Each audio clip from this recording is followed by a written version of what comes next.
Hello and welcome to another edition of Behind Enemy Lines with a very special guest, my man Zbot in the house here from Buffalo Fanatics. Really appreciate him taking out the time. I work with Zbot on the NFC West Roundtable, and he is a diehard Buffalo Bills fan. Zbot, thank you for coming on in the house here today to chop up this upcoming matchup between your very, very good Bills team and my hopefully able to match that energy Seattle Seahawks team. Brandon, the pleasure is all mine. It's nice to finally be able to talk to you, not being in the host setting. We actually get to talk about my Buffalo Bills for a change every time you and I are on together. I'm facilitating the four teams within the NFC West. So it's funny when we're on there, we'll throw in some Bills every now and then. We'll get a little jab in there. I'll throw a little something in, but it's tough to sit back and then not be able to talk about your end of things. Even though I love doing it, of course, because, you get a whole new perspective that you don't get when you're following mostly your interdivision or your conference. So I love being able to sit back and watch what we do on the NFC West Roundtable. But the pleasure is all mine because finally you and I get to get together and talk about our respective teams and see how it's going to line up this weekend as they face off. I'm really looking forward to today. Before we start off, we like to do this thing right here in my channel, and that is that you guys know what we do. He's kind enough to take away his time. He's running around. He's got NFC North roundtables here, roundtables there. He's got his own channel. So what we're going to do here is we're going to show him the love like we do. Down in the description section below, there is a link directly to Buffalo Fanatics here on YouTube. Right down in the description's links. Just click that link, send you right to their channel, sub on up. Doesn't cost you anything. Let's show them the love for him coming on in here and taking the time out in his day to do this as we do. That's how we start out here. That's just what we do when they walk in the door here, right? It's just like, you take your shoes off, you hit the sub button up for our guests. That's how we do it. I'm very excited as well, Zbot, to dive in this matchup, not just to chop it up with you, because also you've got an organization, this Buffalo Bills team, that is running smartly. And I'm always intrigued by smart organizations and the moves that they make and how they make them. And your Bills team, I want to get your big picture on where you're kind of standing on them right now. But what I really appreciate about your Bills team is that you guys have to be better, smarter, faster, so to speak, because you're not a major market. And when it comes to free agency, where do you want to go, Brandon? Do you want to go down to Miami? You want to go to the Rams? You want to go to Buffalo? Right. It makes it harder. So you got to be better in how you prospect search. You got to be better in the money you spend at times. You've got to be so smart in the way you do it, which makes it harder to build yourself up as a winner at times to me. But you guys have been able to build this here consistently. How have you been able to do that? What do you look at? Is it anything in particular in the way you've scouted or developed or coaching, or is it just all of that? It's truly crazy because I am only 27 years old. So the Bills did not make the playoffs in my lifetime, other than, of course, when I was in diapers. To any degree in which I could actually remember it, the Bills did not make the playoffs until I was a junior in college. That's how inept this franchise was. But they were never bad enough to get the top overall pick. They were never bad enough to really do a full-blown reset. They were stuck in what I like to call football purgatory, this mediocrity that never gets you to the top. It never gets you to the bottom, and you're stuck with the result that's similar every year, either 7-9, maybe 8-8 to 9-7 at the best, always on the outside looking into the playoffs, especially, of course, this was before they expanded the playoffs. So the Bills, every single year, you knew what you were going to get. We were also in a division with Tom Brady for 2 decades. He has a 32-3 record against these Buffalo Bills. And I mentioned to you last night, I guarantee as Tom Brady calls this game this upcoming Sunday, it's his first game he's doing for the Bills.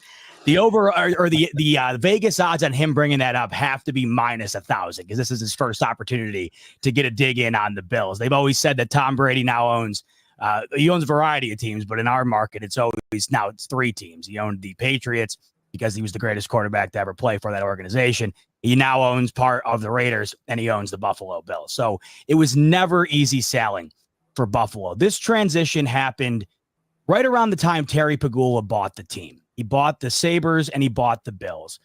A lot of people don't know, but there was a point in time where there was discussion about the Bills leaving Buffalo. Bon Jovi was up for buying the team. There was talks of at one point Donald Trump buying this team, and the certainty of them staying in Buffalo was certainly up in the air. Terry Pegula really saved this franchise to a degree from that perspective after Ralph Wilson passed away.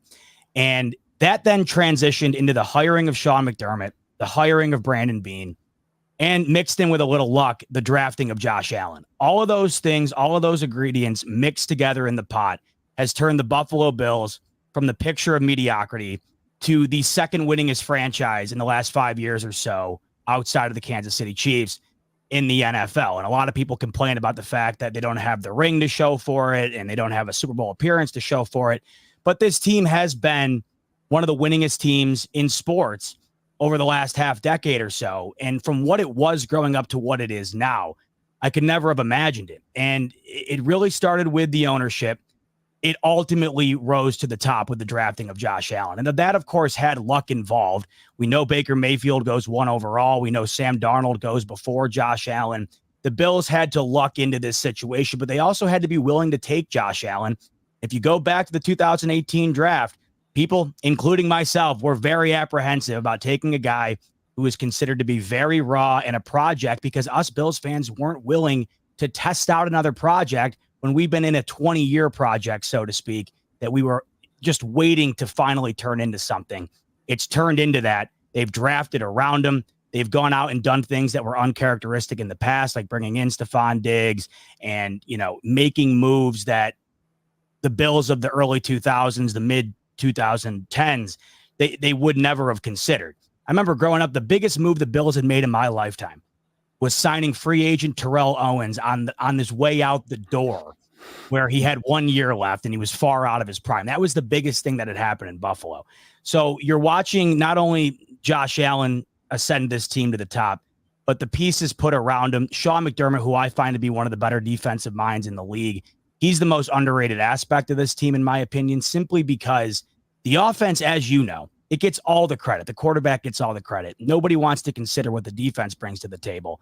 This team has been a consistent top 10 defense with Sean McDermott at the helm. So it was a variety of things, a little bit of luck, a lot of great management that has been able to turn the Bills into a mediocre to below mediocre team into what they are now. Starts with ownership, doesn't it, Zbot? We learned that here with us. Paul Allen took over for us in our organization throughout the early part. We had really no good ownership. We had one guy trying to move us to LA, talking about moving it. Same kind of echoes of that, where then Paul Allen comes in and people like to think of it being, well, Carroll comes in and establishes Seattle as a winner, but it was really that owner coming into 97. You got to a Super Bowl in 05 before Carroll got here. And it's that it really comes from ownership first and foremost. We think about coaches, general managers, getting the players, but you got to have the ownership first. We go ask, Cleveland or go ask Carolina right now about how important that is. Because you don't have it, you aren't going nowhere right. Fast. Yeah. So it sounds like you're very supportive in their run that they've had with this. It's not been necessarily easy for them. I think to your point on that, like you had to kind of manufacture getting Stephon Diggs because you didn't quite have the number one. And now you had to move off of Diggs and pivot to go get another kind of number one look for you. Just made a great trade, I thought, for Amari Cooper here. From my standpoint, I don't want to speak for you, but I'd feel pretty good about what they've done in keeping this thing rotated and moving through. As you've said, it's been a half decade where we know in the NFL, you sometimes get that 3 or 4 year run and it's like, okay, now we got to flip everything out and spin it through. And that you guys were kind of, it looked like coming into the season, maybe heading to that place potentially with some of the losses defensively that have been had, the moving with Diggs and Keon Coleman still rookie. And you're going, okay, maybe this is going to be a turnover kind of year. So last year, and the reason why I think Brandon Beane went into the season with the approach that they didn't need to immediately replace Diggs was Joe Brady took over at about the midway point last season. The Bills lose a game to the Denver Broncos that was unfathomable. The Denver Broncos miss a field goal to win the game. The Bills have too many men on the field. They then get another chance to kick it, go out, make it, win. They immediately fire Ken Dorsey the next day. Joe Brady's promoted to offensive coordinator. Now, that game in itself wasn't an indictment on Ken Dorsey, but if you had watched the Bills up until that point, up until the midway point, they had started out in a dominant fashion, and it really tailspinned. And somebody had to go, and somebody had to pay for it. And offensively, it seemed like that was the area that was struggling the most. And when you have Josh Allen, there really is no excuse for that. So Joe Brady takes over, and he loses one regular season game the rest of the way. That was an overtime loss to the Eagles where they hit a 60-yard field goal in the whipping rain to send it to overtime. And the reason they were able to turn it around the way that they did is because they went with an approach with Josh Allen that they hadn't done in the past. This was an air raid offense where Josh Allen would air it out religiously. They did not run the ball well at all, and they did not take what came to them in terms of the pass game. He instilled common sense that didn't seem so common in Buffalo at that point in the season last year. Josh Allen started to run the ball more. They weren't doing that earlier in the year. He started taking the open receivers in the middle of the field in the intermediate game, and they really established a run. Last year, James Cook had the most yards since Shady McCoy, which that goes back to, once again, when I was in college. It had been that long since they had had a running presence like that. And you factor that in with Josh Allen, and you take away the mistake-ridden football, which we know Josh Allen's been criticized for. That's pretty much the only thing he's been criticized for throughout his career here. That's the main thing. 18 picks last year.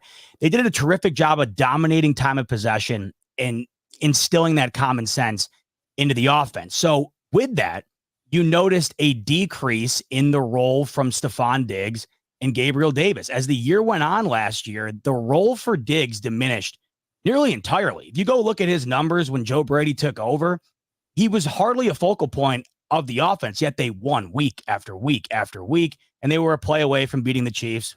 What else is new in the divisional round? So I think Brandon Beane's ideology was, hey, we were a play away from beating the Chiefs in the divisional round, and Diggs wasn't a prominent factor in this offense, nor was Gabe Davis. We got to move off of them. We're confident in Sean McDermott's ability to maintain a stout defense, regardless of the fact that we're going to have to move on from Poyer, Hyde, Tre'Davious White. We're going to take it into the season and see how it goes. You start off the year, you get that big win against the Cardinals where they look bad in the first half, but the offense gets it going.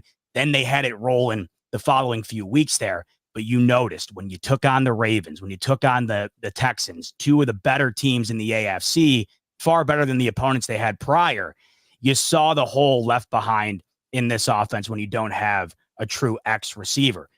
To go and get Amari Cooper for $800,000 in a trade that the compensation was more than anything you could have possibly have asked for in terms of the benefit to the Bills compared to what the Jets, for instance, did in getting Devontae Adams. They had to go and do about an $11.5 million swing over his contract period here with the Jets. And they already had people in place that the Bills didn't. So the value that they get for Amari Cooper that now brings a true X into this team, you saw the Bills' ability to win and play well without that. But I think now that they have that back in the team, it takes them to another level that I just think they wouldn't have been able to reach had they had not made that move. I'm a big believer in this type of thing needing to be the price of admission now. I think that this is just the lay of the NFL land now, where 10 years ago you didn't have to make these kind of trade deadline deals to put yourself over the top. Now you do. And I look at the Bill situation, and I've been thinking Zbot a little bit about the Green Bay Packers with Rodgers there at the end. And that there's those years, I'm love to hear if you think the same thing, but those years with him, and I'm not a big Rodgers guy, but I just felt like the Packers get so stuck sometimes in their model and so unwilling to do any pivoting off of that, another kind of small market team. So I want to make the relation here where I thought there were some years you go make an aggressive move for a Amari Cooper type receiver to bring that in and pair that with Devontae Adams. And it was all with them on in-house development, really. And I was getting a bit of those vibes from your Bills a bit, maybe on this, that they do, well, we got Coleman and Khalil Shakir and Dalton Kincaid, and we're gonna develop these guys inside. It was like, go get the aggressive trade and put this over the top. Give Allen another weapon to utilize here. Don't come up short because you're not giving him enough of an arsenal to operate with. You don't want that to be the reasoning when you have a quarterback as good as Josh is, because he can carry you when he's got the arsenal, but he can if he doesn't have it, in my opinion. Yeah, we go into the draft last year, and I was one of those people. I think this happens every year because you're missing football and you want to get excited about something. And we were all building ourselves up to believe that a major trade was going to be made because this draft class, I mean, this was an insane draft class for wide receivers, especially at the top. It was loaded.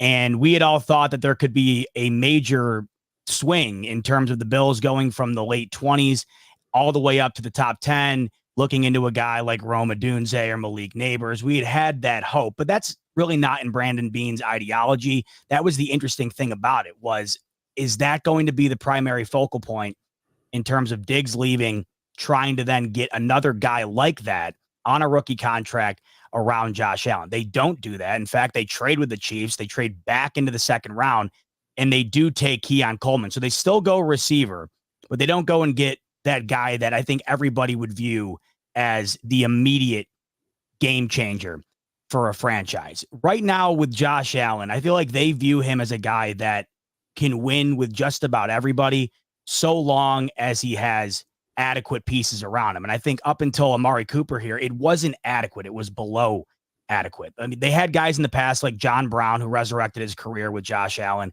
Cole Beasley became an all-pro with Josh Allen. These were guys that were on their way out and found ways. So I understood Brandon Beane thinking, hey, maybe we're going to get that with Curtis Samuel. Khalil Shakir's coming along. They tried their hand at bringing in Chase Claypool. It didn't work out. MVS, it didn't work out. They had tried other avenues, and it just wasn't panning out. And they knew that a move had to be made. So that's why you go and do the move that you wound up doing with Amari Cooper. But in terms of building around Josh Allen, I think many people have argued that it hasn't been emphasized enough. But you're noticing the last couple of seasons it has. They go and get James Cook. They go and get Dalton Kincaid. They go and get Keon Coleman. And right now, if you look at the offense, those are three of your main focal points right now, including Josh Allen. So where I give Brandon Beane credit, a guy that tends to go defensively towards the top of the draft, in the beginning of Josh Allen's career, the emphasis did not seem to be putting talent around him offensively. In the latter stages of Josh Allen's prime here, you're watching him do that, and he's continuing to do it throughout the offseason and up until the trade deadline.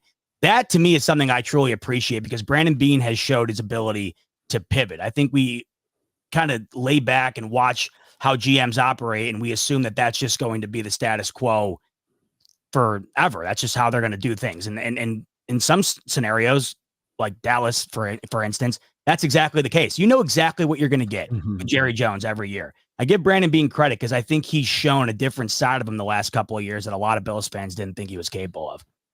No GM is going to be perfect. You just want your GM to be willing to be flexible and changing off something if he's finding it not working. You mentioned those receivers, and my mind goes to it and says, you have a process kind of not working here with some of these secondhand, also ran kind of situations. And I liked Coleman. I thought he was a little rough coming out. It's going to take some time to really get to his top end. I would have probably been more like a Bill Camp at the time of that draft saying, you know what? Yes, go get one of those top 4 guys that were true blue chip guys. You could really see the delineation while it was a very deep receiver class. I agree there was a delineation once you got past the top 4. And you're seeing that, I think, in some of their productivity that they're having. And boy, Brian Thomas with Josh Allen. I mean, it does, that type of deal. If you moved up, and I know what it would have cost, it would have been pricey, but at least you got Cooper on it. You didn't just sit in your chair on that with it. But moving into the future, I'll say this: if there's that kind of thing, and if they can't keep Cooper long term, or that, I like Coleman a lot, and maybe he can develop into being that guy. Okay, a little bit of the thing with him was contested catch guy that doesn't contested catch very efficiently necessarily coming out of college, and that was a lot of what you were needing him to do to get the productivity with him out of Florida State. So you go, I worry there a little bit on that. I like him, but this just comes back to that thing when I look at the Bills and I like that organization. I don't want to have you come short a little bit like I watched with Rodgers through the year, where they took that same kind of approach a little bit at times, not as much, and it bit them on the butt. I think it ended up, there's some games there that they were short a playmaker in conference championship games of getting up over the top where they felt that pain. And you avoided here with Amari. I think that James Cook is going to be an interesting discussion here because I'm sure you get this hotly debated in your fandom right now, and especially right now with Ray Davis's ascent at the running back position, because there's the analytics stat heads, of course, that say, don't you ever take a running back in the first round. And you don't take a running back in the second round. You definitely don't take one in the third round. You wait until the 4th round every year and you draft after the 4th round. And that is proper team building conceptual concept. But you have James Cook, 2nd round pick. You have Ray Davis, 4th, 5th round pick. But both of them are averaging almost about the same yard per carry average. So the analytic heads would say, see, Zbot, that's why you don't take the guy in the 2nd round. What say you to that? Oh, it's interesting because you're watching maybe the reason why you do take a guy like Saquon Barkley as early as you do, because there are certain guys that are absolute game changers. And I think the Giants treated Saquon Barkley as if he was an interchangeable running back and not a game changer. You have your Christian McCaffreys, your Saquon Barkleys, your Derrick Henrys. They truly are diamonds in the rough. I think 90% of the time, the interchangeable running back model, especially when you have an elite quarterback, is probably the best way to go, because you don't want to tie up your capital into a running back. In this instance, we'll just say James Cook. Like, if it were to happen this year where you have to pay him or not, the Bills are seeing the production out of Ray Davis. You're not going to give him a contract like you give Saquon Barkley in Philadelphia or like San Francisco gives to Christian McCaffrey, because there's no reason to do it.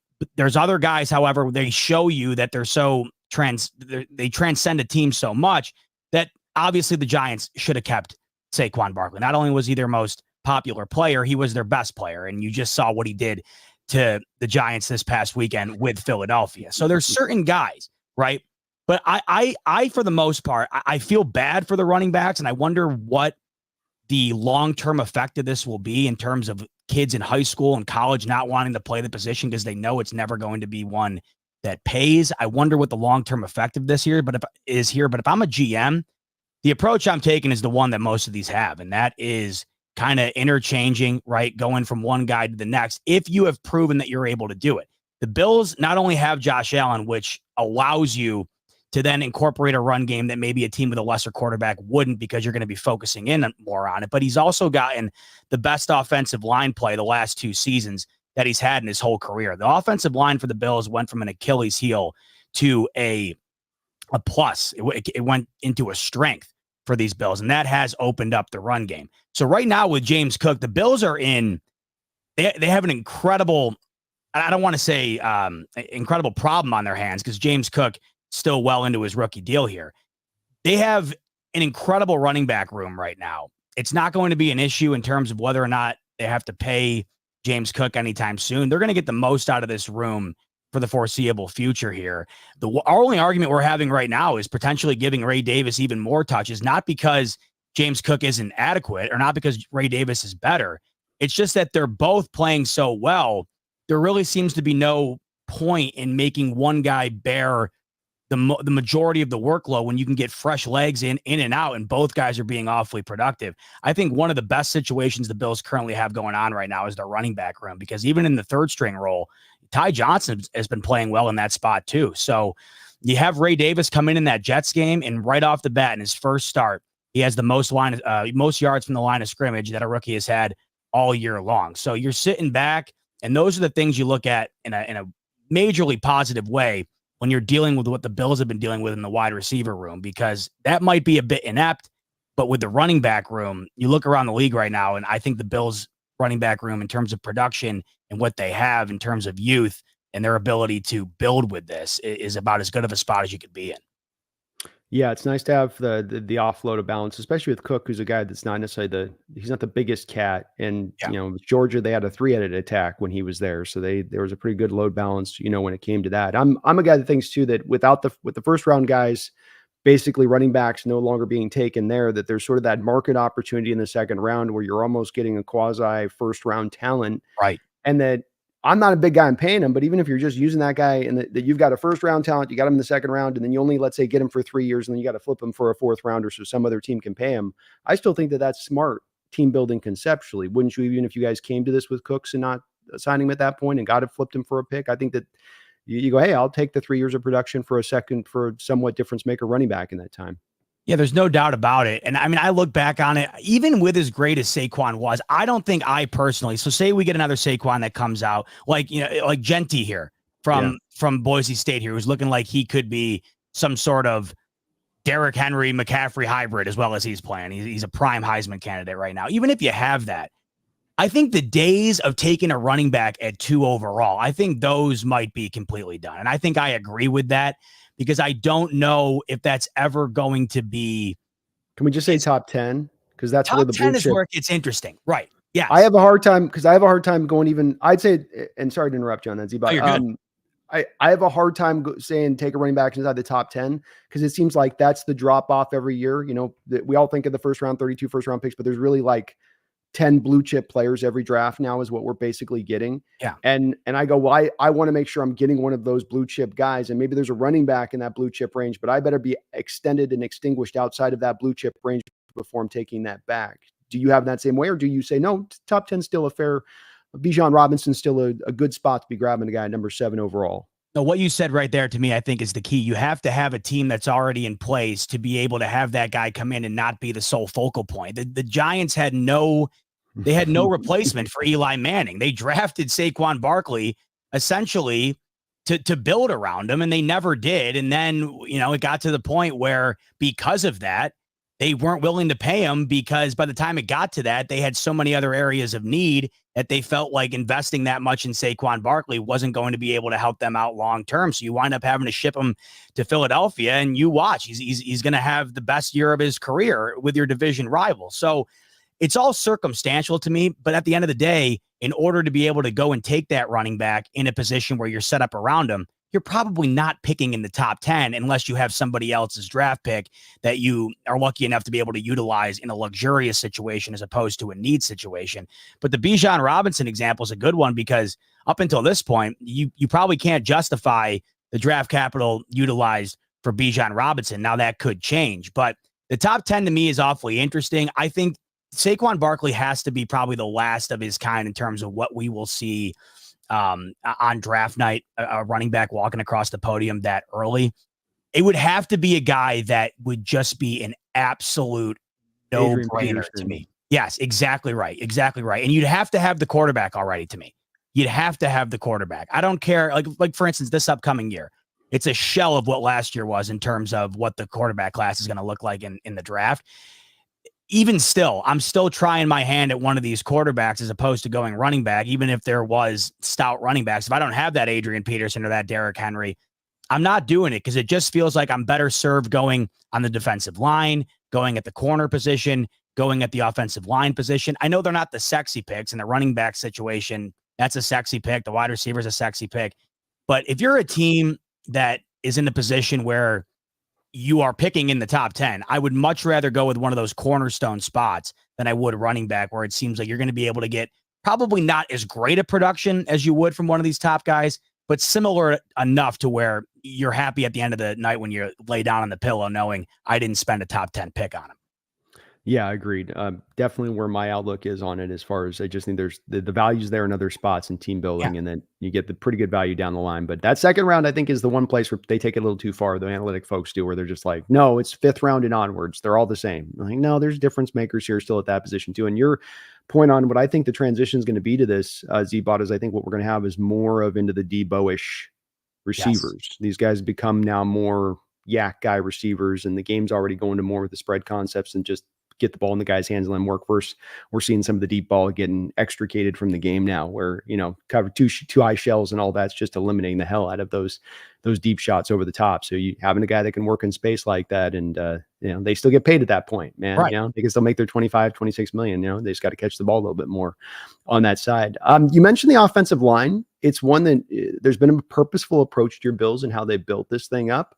A guy I'm really interested to hear where you're at on his progress. I checked the PFF score, and he was seems kind of a middling state this year. Big old trash can. Osiris Torrance from last year, a guy you took high. He was with Avilia. To me, it's brutal the last couple of years in the draft where the guard thing is just dropped off a cliff after about 2 or 3 guys. It gets really lean, and you just got a bunch of Jags at that point. And he was not one of those guys. He was one of with Avilia, the true, I thought, talented guards in that draft. How is he coming along? How's this line coming along? What's my very talented defensive line for my Hawks going to be up against this week? So the guard position is probably the area on the line that you would circle in terms of the spot that you'd want to improve with these Buffalo Bills. I would focus more in on the left guard situation though than I would with right guard at Osiris Torrance. He's come along well, and I think when you look at what's surrounded him, that's really what has helped these Buffalo Bills. When you got a guy like Deion Dawkins, who's been absolutely phenomenal, the key for these Bills ultimately on the offensive line has been the emergence of Spencer Brown. Spencer Brown is a guy that no one, a couple of years ago, you would not have considered him to be a guy the Bills were going to wind up extending. It just didn't seem like that was going to be in the cards, and he wound up blossoming last year in a way no one saw coming. And then into this season, it's a lot of the same. I think with Josh Allen, it's different because with his ability to move and navigate the pocket, it allows for this offensive line to have a bit more leeway. And with the offensive line playing as well as they have, I think that in turn has allowed Josh Allen to diminish the amount of turnover-worthy plays that he's had. And I think that's gone a long way. It's also increased this team's ability to run. Like I mentioned, it's no secret why last year they had their first 1,000-yard rusher since LaShawn McCoy. It's because that offensive line finally was able to meet the billing. And that in all honesty, the cornerstone is Spencer Brown and Deion Dawkins. The surrounding pieces have been good enough to where it's not creating holes. I don't think you look at any of the other guys as pieces where you consider them to be game changers. But I think when you do have the production in what you're getting out of Dawkins and what you're getting out of Spencer Brown, as long as the rest of the line is serviceable enough to where they're not harming you, they're not necessarily changing the game, but they're not harming you. The Bills have been in a great spot with that. The offensive line this year, it hasn't been as stout as it was throughout the season last year. But overall, throughout Josh Allen's time in Buffalo here, we're now in year 7. This last year and this current year, by far, have been the best offensive line production the Bills have had. They did lose their veteran center in Mitch Morse this past year, too. So replacing him wasn't an easy task. That was the center Josh Allen had played behind his entire career. And we haven't heard, in terms of like concern, you know how it is. When you leave a game, you go online and you can get a pretty good sentiment as to what people think is a primary concern for a team when you're done watching. And a lot of times you see offensive line get pinpointed on that. The Bills, for the most part, when you go and try to get a sentiment from the fan base in terms of what they find an issue to be after watching a game, you rarely hear the offensive line be brought up. And it'll be brought up from time to time on a drive here, a drive there. Collectively, though, not an issue. If anything, it's become a strength where, as opposed to, years 1 through 5 for the Bills, you could argue it was the opposite. Such a solid draft for you guys too, because you added Van Pran from Georgia, who just I liked him again. You talk about these guys that you sort of, the way you're speaking about him is, okay, I don't necessarily need this guy that's road grading a guy 15 yards down the field, but don't be the weak link, don't be a sieve. And with him, what you got in the Georgia tape is maybe it wasn't sparkling, but you knew he was going to get his job done, heavy hands, and he was going to get in front of his guy and find a way to get the job done. Yeah, and that I thought was going to translate well to him being a pretty functional player out the gate, where you're not going to have to wait as long on that guy, especially because he kind of theoretically could have come out the previous year from Georgia into the draft. He kind of went back with that NIL thing, an extra year in that development. And you guys have a really solid draft. When I look back on it, I was like, wow, I was really impressed. I'm behind on my donos here. But you guys did really solid in the draft overall too. Just hard to look at any of those picks and pick apart many of them, whether you love or hate. Hard to be any sort of hate part on it, or over the moon on the pick or not, I should say. But just solid down the line, and love the investment in the trenches. That's something my Seahawks have had some problems with in recent years. Well, I think it's one of the tougher things to do because, like we just talked about a minute ago, like it's one of those areas where it's so overlooked, but it really winds up being a major tipping point for a team one way or the other. The production from both sides of the line on offense and defense, that winds up being one of the more underrated, but certainly one of the most pivotal aspects of a team. And if you don't have it shored up, I don't care who's back there. I don't care what talent you have surrounding it. It's just not going to work as effectively as it would if you had the right guys in place. And I think we've seen that with the Bills, and they've finally been able to the key for the Bills for the longest time. And I'm sure you've heard it because everyone talks about it.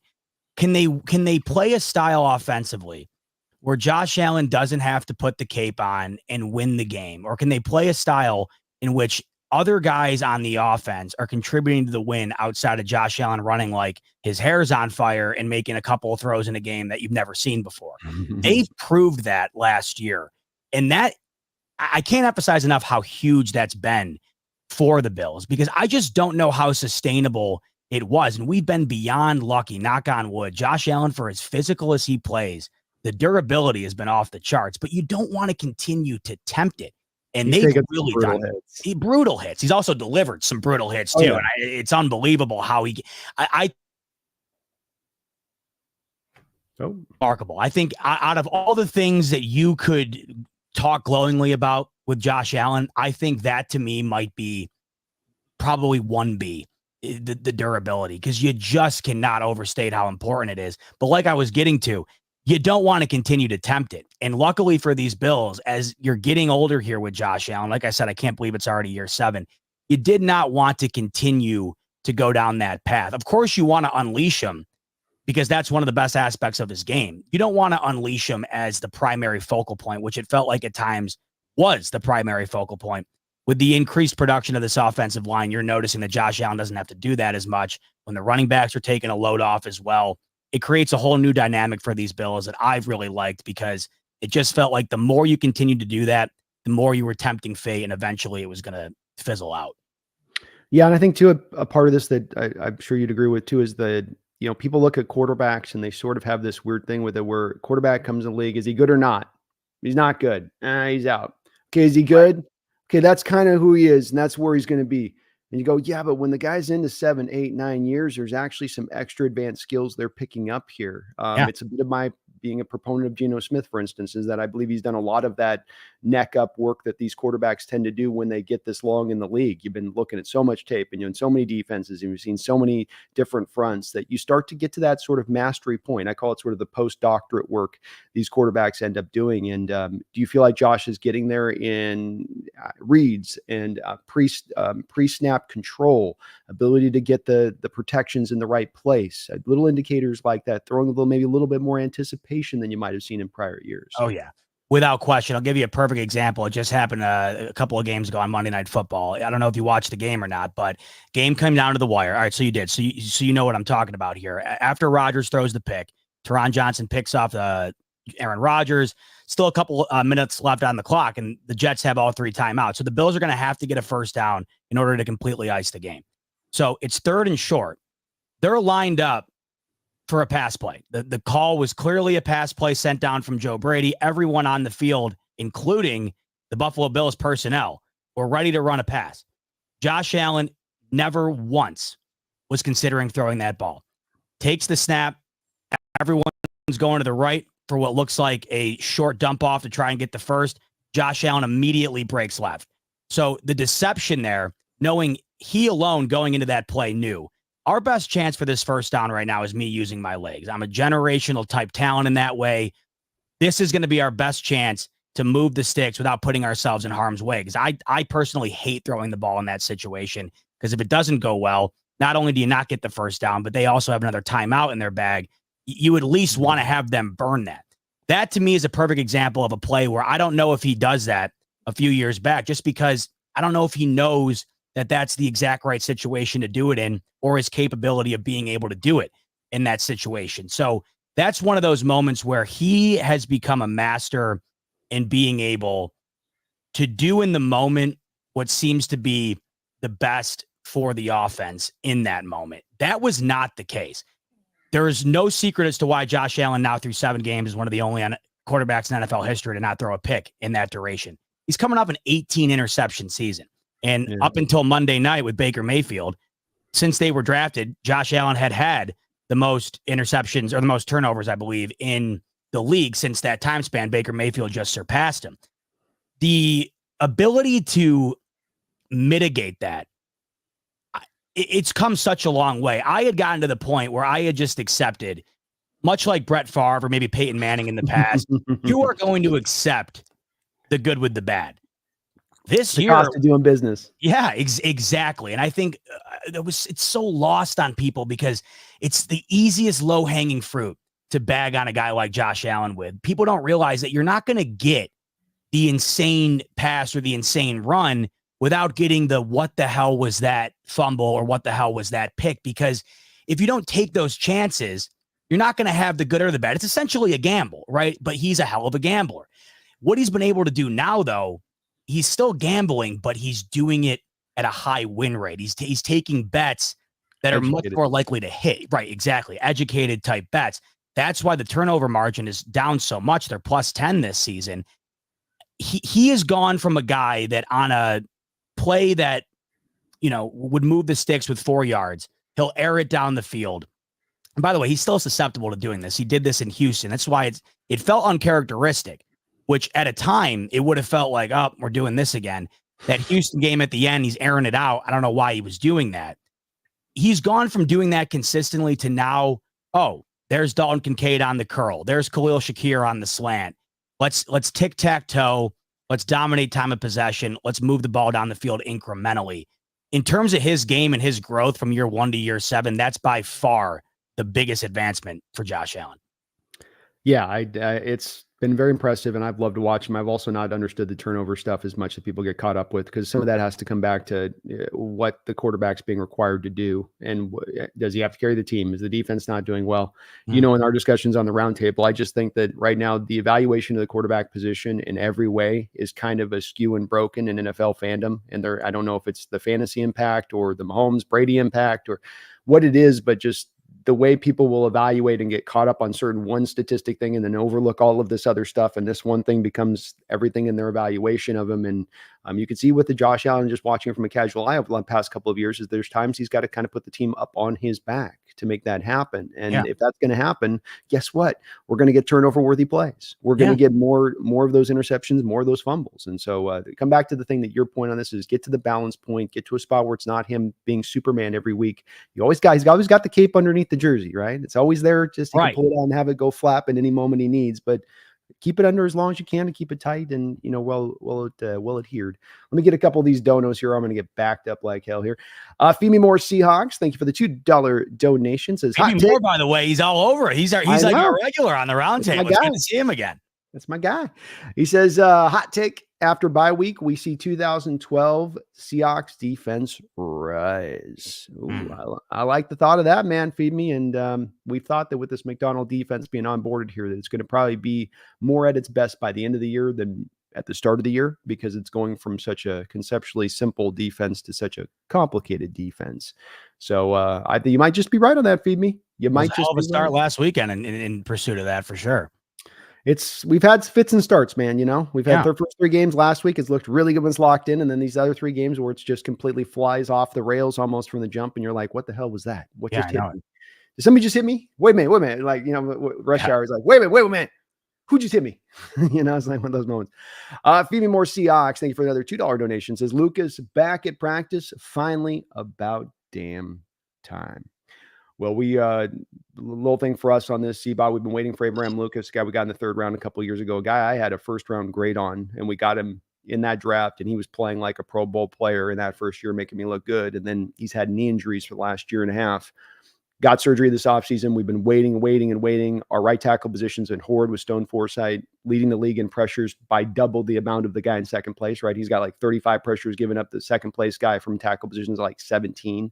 So getting this guy back at some point this year to get that impact would be huge for our Seahawks. And he is now back practicing. They've activated him. So very, very good news. You can see Snail also following up with another $2 donation. Thank you for that, Snail. It says, Abe Lucas is back.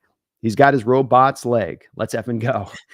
We didn't know what surgery he got. They were being real weird with it, and it'd be like, is he come back this week? Not this week. Not this week. So some of us were like, man, is it going to be career ending? And it's bumming people out too, because I think a lot of us thought that the potential for this season is going to reside a little bit on him returning back, because your line's crappy.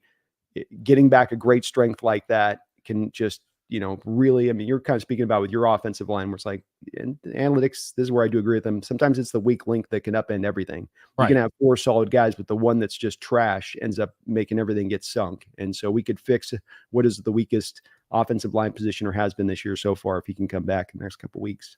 And you're starting to get healthy at the right time too, especially defensively, right? It's definitely, I mean, obviously there's no time to not be healthy, but in this portion of the year, it looks like that's trending up for you guys, which is great. He was the big key. I mean, we have not had any real season-ending injuries, and you look at that versus some of the people in our division, even in where they've been with it. I mean, the Rams, we were in the NFC roundtable. We just got Ernest Jones, by the way. We just traded for him. I know it. So, we got Rams' 2nd best defensive player from last year now. They're down Donald. They've got all their injuries. Niners we talked about last night, in kind of crazy town. The Cardinals are Cardinals. So we're really in a moment right now to where we can strike if we can get this thing together, and especially with that return. So you're right. It's getting at the right time. My linebacker core for you guys now is looking pretty solid. That's looking pretty stout. More able to do what you want. Baker was just, you got to see him with Miami at times. He's just got that bad body language, just kind of. Yeah. I mean, there's some of these players you watch, man, where I don't know if it's the modern thing with being multimillionaires and they just kind of like, I get that they're clocking in kind of feel, where there's that energy you get on some guys where they're flying around and they're throwing their bodies on the line, and you get those other guys where you're like, you're kind of bare minimum in it, aren't you? You're kind of like, where's the line at? What's the little minimum I got to do the bare? Okay, right there. Yeah. That's what lately with Aaron Rodgers, above anything else, the thing that's so like, if I was a Jets fan, that would just stick in my craw the worst. Every time they pan to him on a broadcast, like when they zoom in on his face, he's just rolling his eyes. He's miserable. Yeah. It's unbelievable. The body language to me, it's huge. I think it goes far beyond what people like give it credit for, because to me that is such an indicator of what you have going on in the locker room. Well, it's especially you pair it to work ethic with him, commitment with him. Yeah. Look at what Tom Brady does going with Tampa Bay that first year to win that Super Bowl. And that's during the vid season when nobody can meet up or anything else. You know, he's out there at parks working with guys. He's pulling guys aside. He's, you know, Rodgers being like, I got to do my European trip, and then I'll come back around. How do you think that's going to work, buddy? And then you come out there and you're obstinate. You come out there and you're the one with the attitude. I mean, even the stupid hug with Saleh a couple weeks ago, where it's like, you made a moment there that had no reason to have to be made that moment. And you just did it to be your little drama queen self. And I unfortunately think this is, again, I've noticed the Mahomes Brady effect had on these quarterbacks is they all sort of thought of themselves in that same way. This kind of happened to our Russell Wilson here a little bit. And the diva age of quarterbacks came into bloom in about 15. I think we've kind of gotten out the other end of it. Some of these guys are like your CJ Stroud types or even Josh Allen types that are just like, you know, blood and guts, just want to go out there and play the game, want to be the best quarterback I can. Not that, yeah, but I'm a star. I'm a superstar. Right. Superstar. To your point, there's been those effects. So to me, the Manning Brady effect has then turned into failed projects with, you know, you've watched Russell Wilson with Denver was a catastrophic failure. And now you're watching what I think could end up being an equally catastrophic failure. Maybe not in terms of dollars, but in terms of the outcome with Aaron Rodgers with the Jets. But then you're also watching what I think to be the Josh Allen effect, where the Niners go and get Trey Lance because they think he could be a Josh Allen. And you look how that goes. I think you're watching it, unfortunately, right now unfold in Indianapolis, too. I do not think that Richardson is going to wind up becoming that alpha athlete who's also a top-tier quarterback like they were hoping he would be. He's the type of guy that out of all these Josh Allen comparisons you hear coming out of the draft, and it's always a guy who's athletic, who needs to flip it on a dime and become, you know, a guy that nobody, the term with Josh Allen coming out of the draft was he had to define math itself. That was the viral article. In order for Josh Allen to be successful, he had to define math itself. He might have defined math itself, but now because he did that, there's other organizations who are trying to do the same. And much like what you mentioned with Brady, and I think back with Denver, despite their defense, obviously Manning was able to take him over the top. You're watching the exception, not the rule, but I think people are treating a lot of these scenarios like the rule, and they're getting burned because of it. Yeah, the Josh Allen, by the way, I thought this at the time, that the evaluation of him was completely broken. Again, though, you'll find me being very consistent on this with the round table, and I might be wrong on my outlook on the Zbot. So I'm not saying like I'm the end all be all, no, but this is where I consistently stand on this. And that is to say, supporting cast matters. He's at Wyoming. Watch the tape. Who's getting separation on that football field for that Wyoming receiver core? Right. And so when he's got a 50% completion percentage, which is what everybody got caught up on with Josh Allen at the time when he came out, that was where a big part of that whole thing was at, right? He's not going to get more accurate going to the NFL. It's college. You can close your eyes and throw for 60% in college football. So if you can't do that there, then this is going to be completely, and it was lazy evaluations really when it came to Josh on that. It was the small school stuff. It wasn't really looking at the player and the skill set and actually the physical potential that really truly existed in this guy. You mentioned Richardson. I'd like to hear your thought on this. I think that the Colts have failed this situation with Richardson. And I think that what's happens here too with this is that this is also part and parcel. You're right about chasing sort of the specter. I think also with Shanahan, he's chasing a little bit of the Elway thing there with Lance, right? His father with Elway. And you even look for years after Elway there with his dad, right? They had the plumber there in Denver. It goes to Washington, and Washington doesn't have quarterbacks there with Mike Shanahan there. And then, the Niners get there and you got Garoppolo, you get first. And he's like, man, just give me a talented guy that could throw the ball. But I feel like with Richardson, number one, he needed to sit a year. None of these teams will be willing to sit guys ever anymore. It's absolutely, you got to just throw him out onto the field and tell him to go play. And then number two, because he's not advanced as a passer to go through and do quarterback things, to go on script, on time things. Now as a signal caller, you do this thing where you say, well, let's start building in the kitschy RPO stuff from college. Let's start making this a bit more of a centerpiece. And you look at it, last year, gets injured, running what? Read option play, out to the edge, injures his shoulder. This year, injures himself scrambling around. They brought him back on the field. And the very first play that they called when they get him back on the field is what? Read option play, gets his hip injured once again. And I look at that and I just go, I want to hear your thoughts, but I go, he might not be that good, but you guys didn't take care of your P's and Q's on this situation with Anthony either. That play call you just mentioned, I have a good buddy of mine who's a huge Colts fan. That was one of the more egregious play calls I've ever seen. The guy walks off the field. The first play back, like you said, I was. It's rare that I'm like just stunned in this league because anymore it's just there's things that you if you watch enough, of course, like we do, you get desensitized to the lunacy of the league. That to me was beyond lunacy, and it was just a complete disregard for the man, for the body, and ultimately for the team, because you're putting that man in a situation to be hurt, and because of that, you hurt the team. I agree with you. Jim Irsay, to me, he's got way too many shades of Jerry Jones in him, where he's got to be the center character and not the side character. Yeah, and I think that this Colts team, since Andrew Luck left him at the altar, has just been trying to pick up the pieces ever since. And to that, I do feel bad. He retired in year 7. That would be that was their fault, though. That was their fault. Well, they didn't treat it right. That the luck thing's their fault, right? And I'm sorry but this is my problem with this, that these organizations will not learn their lessons. You decided after pivot off Payton, we love Luck. Do you have the offensive line in place? No. We just love him, though. Is your team ready for him? No. Not that you shouldn't have drafted him, but if you're then drafting him, sit Luck that first year. Protect him. The Patriots are running into this with Drake May. Oh, okay, he throws all these 3 touchdowns. Are they going to take you anywhere this year? No, you're going nowhere with May this year. But you have a much likelier chance of getting him injured behind that crap-ass offensive line. You better believe it. That's my thing with this Richardson thing, and then it wasn't just one play. It's not just one guy. It's an organization that's shown this now with 2 different guys that you've done this with that don't learn your lesson. Learn your effing lesson. Especially when you got a guy like Joe Flacco, who immediately showed you that the offense is currently in a better situation with him out there on the field. Dang. You got him hurt last year. He got hurt again this year. And it's like, currently right now, and you see this happen, unfortunately, far too often with quarterbacks of that nature. Like, this is why I'm hoping that it doesn't happen with Jaden Daniels here, who just got a rib injury, where these quarterbacks that are athletes first and quarterbacks second are susceptible to these injuries, despite the fact that Lamar Jackson's on the pursuit of a 3rd MVP. He's been littered with injuries in his career because that's the style of play. It just so happens that he's one of the greatest of all time at that style of play. They're not all Lamar Jackson, but they've all, once again, knock on wood, that's why the Josh Allen circumstance has been so jarring in a good way, because he plays that way. It's just the durability has been incredible, Hulk-like.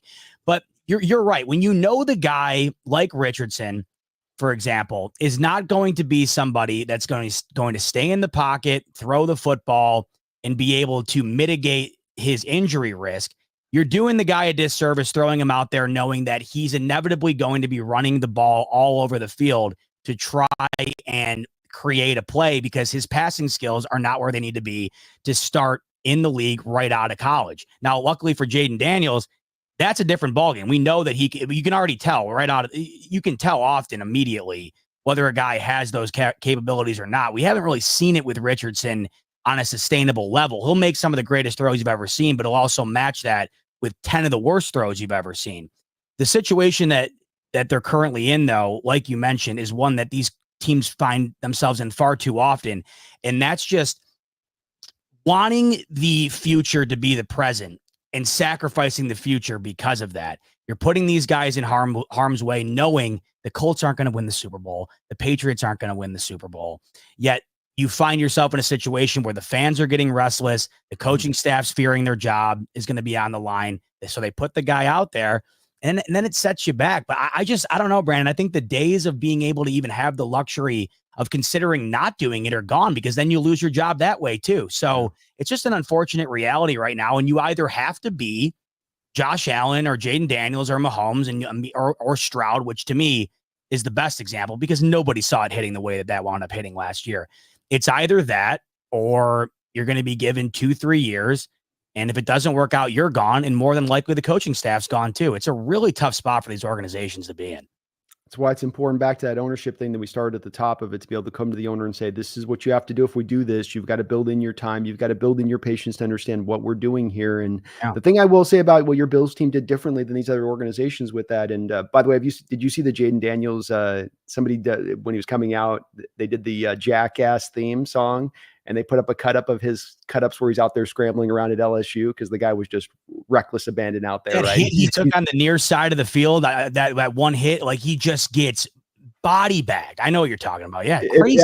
If you get a chance to, just look it up on Google too. Jackass Jaden Daniels. After this finishes up, you will laugh your ass off because it fits so well. It's that dun, dun, dun, that song that they do on Jackass, and now he's injured. Back to your point, that I mean, as well as he's played, and look, he's been great. But again, the problem you worry about Jaden Daniels, he's not protecting himself, and that's something you got to kind of learn as a skill at times if you don't know it inherently coming out. Sure. And the thing that your Bills did with Josh Allen, I thought, especially with Dable there, is that there was you could see, yes, he's out of control, but you're not leaning into the recklessness. You're not saying go get more wild. You could see with what you guys were trying to do with that, which is the development of Josh, of like, okay, he's got that in his natural way, but you're trying to kind of tamp it down, where these other teams are like, go crazy, go wild. And I think that's where it gets them stuck. That's where you get them injured, gets them broken, and then they just turn around and go for another one. Totally. Moonman, thank you for the $2 donation. He says, Dotson revenge game. Dotson, do you guys have a Dotson? Dodson. Who am I thinking? Tyrell Dodson. Tyrell Dodson. Yeah. Yeah, he's been a pretty good linebacker for us. Yeah. Same over here. It was just a matter of, the emergence of Terrell Bernard and then Matt Milano, who unfortunately can't stay healthy.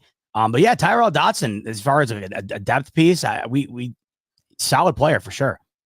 You guys do a good job of getting around inside linebackers there. I mean, a couple of years ago, Tremaine Edmonds goes in a big free agent deal to the Bears. Matt Milano's been injured the last couple of years over. Dodson steps in last year for you guys, plays really well. And then you've got Bernard stepping forward now. Mm-hmm. It's pretty impressive how you guys are able to keep that. Is that the head coach's kind of, every head, like our coach, supposedly inside linebackers is his thing. Is that his bread and butter? I mean, it's the one thing where it's kind of like what Jesse was doing on the round table last night, where it's why I said this is what the Chiefs do to teams, because the Niners are a great team. It's just they're not the Chiefs, and nobody is. Neither is the Bills, and you see it so broken last night. And I know, I just sympathize with him so much because that's me every single year, because you don't really know what more you could do. You don't know who else you could have on the team. You don't know how much better you could have coached. You don't know how much better you could have played and had a different outcome. And it's just what they do. They're so great at winning those type of games. They might be the best at it I've ever seen, more so than New England, because New England, there were iterations of the New England Patriots where they would just dominate you.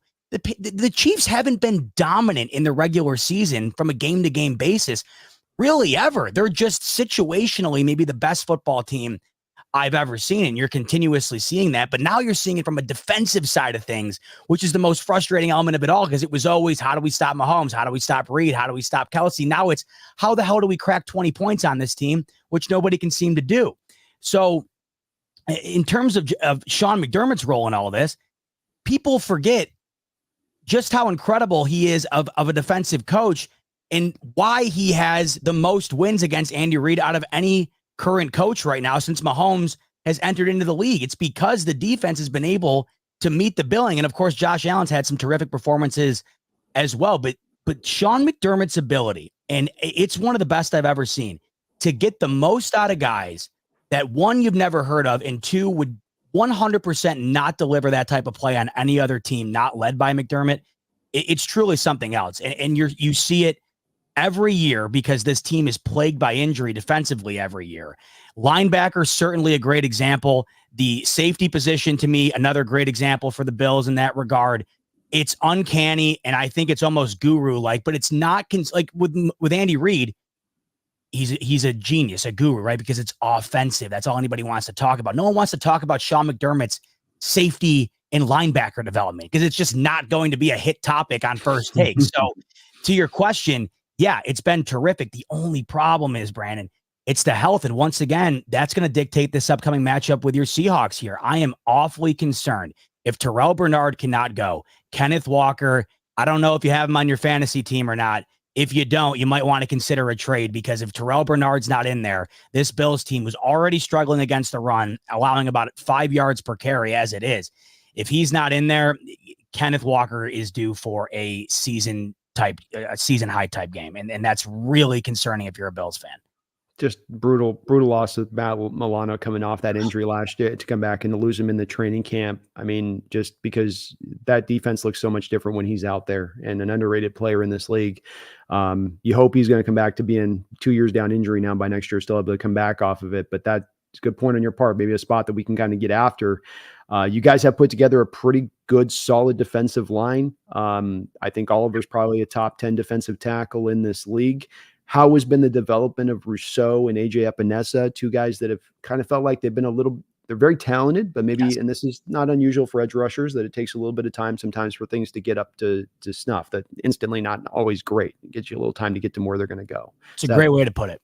The way you said it to me is exactly how I see it, where all of these guys were drafted to be the Bills, TJ Watt, the Bills, Myles Garrett, but none of them became that. Of course, when you throw your hat in the ring in the draft on an edge rusher, that's what everybody's hoping for these guys to be. But as we know, there's very limited amount of those guys, and those guys are Hall of Fame caliber type players. But what you have with Epinesa, Rousseau, and Oliver is enough talent within each of them to where when they're all on the field together, when it comes together, it's a really tough defensive line to get your arms around because of their ability to kind of work collaboratively in getting after the quarterback. Greg Rousseau, amongst all three of them, has probably emerged the most in terms of his ability to get after the quarterback. He has been terrific with it all year long. His ability to get QB hits, his sacks, just his overall ability to get after the quarterback this year has been awfully impressive. Ed Oliver's been dealing with some injuries,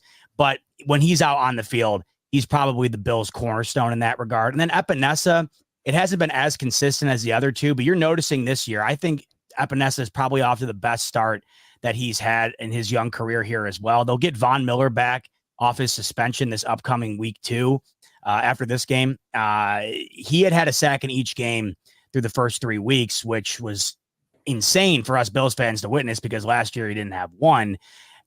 So he looked forkish last year, right? He looked like he had the fork coming off his back. He even admitted he should not have came back last year off the injury. He just was not ready, and when he did, it was blatantly obvious. But yeah, right now with this D line, there isn't one particular guy that's going to be the shutdown guy that you're going to want to dedicate a double team to. But on any given Sunday, that one of these three guys can turn into that guy. And when you have three guys with that capability, the odds of you having a guy have a great day are a lot higher than, of course, having all your eggs in one basket. And I think we've seen that throughout the year here. Almost every week, one of these guys has risen to the top, and you hear his name on the broadcast frequently because of his ability to get after the quarterback. As Daquan Jones come back off of his injury solidly? So, yeah, that was a huge loss for the Bills. When we're talking about Daquan Jones being in the center of things, and then Teron Johnson too.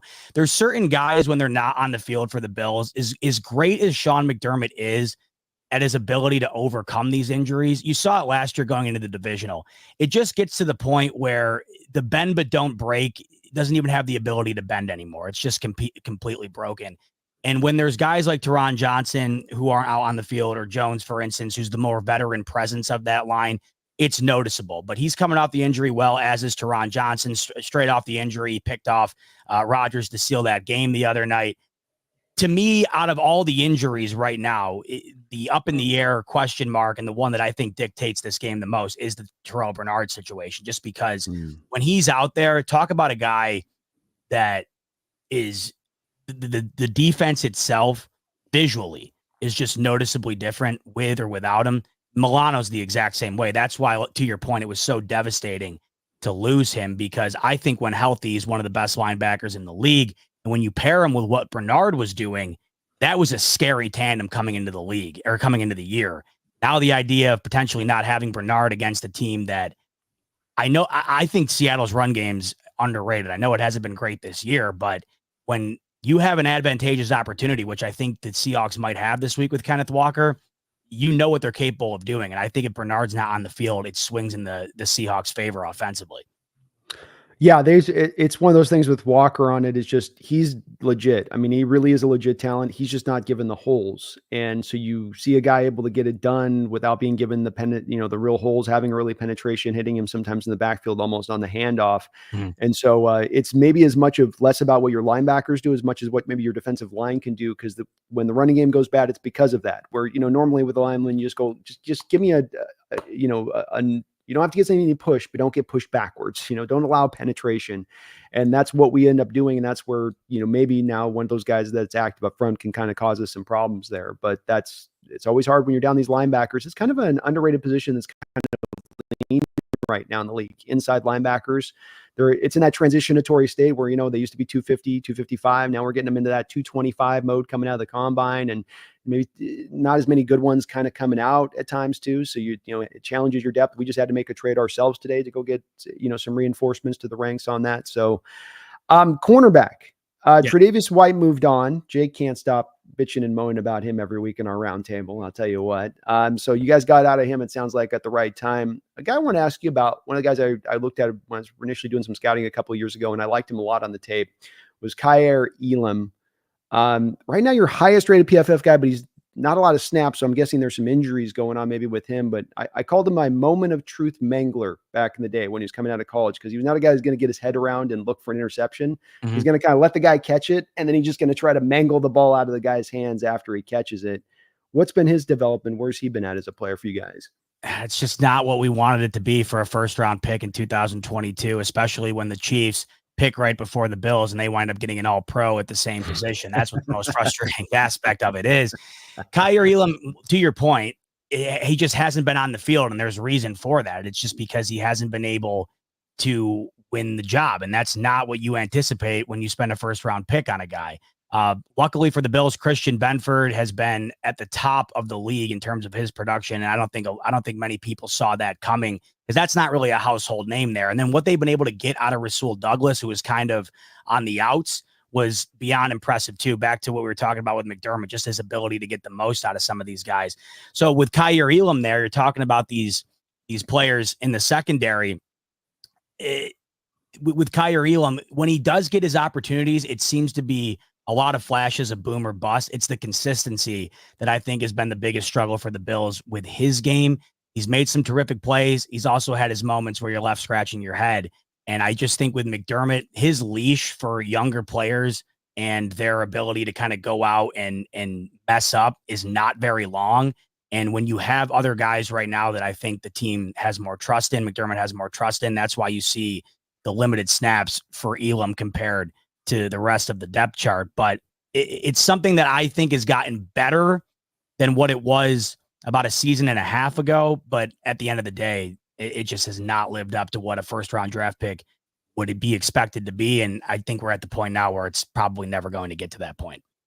Boy, wild. So, and what, because he's got good rating by PF, 100 snaps or whatever. He's been out there but he's still, even this year, not when he's been out there, looked up to snuff. It's still, there's a difference between him and the other guys that are out there starting. I wouldn't say, I judge it based on the idea of him being a first round pick, right? Like, so for me, it's not like, I don't want to get it twisted. It has not been bad. Like I mentioned, when he's out there, it is more of, I would say, more boom or bust than maybe other top guys in the league or guys that are a first round pedigree type guy.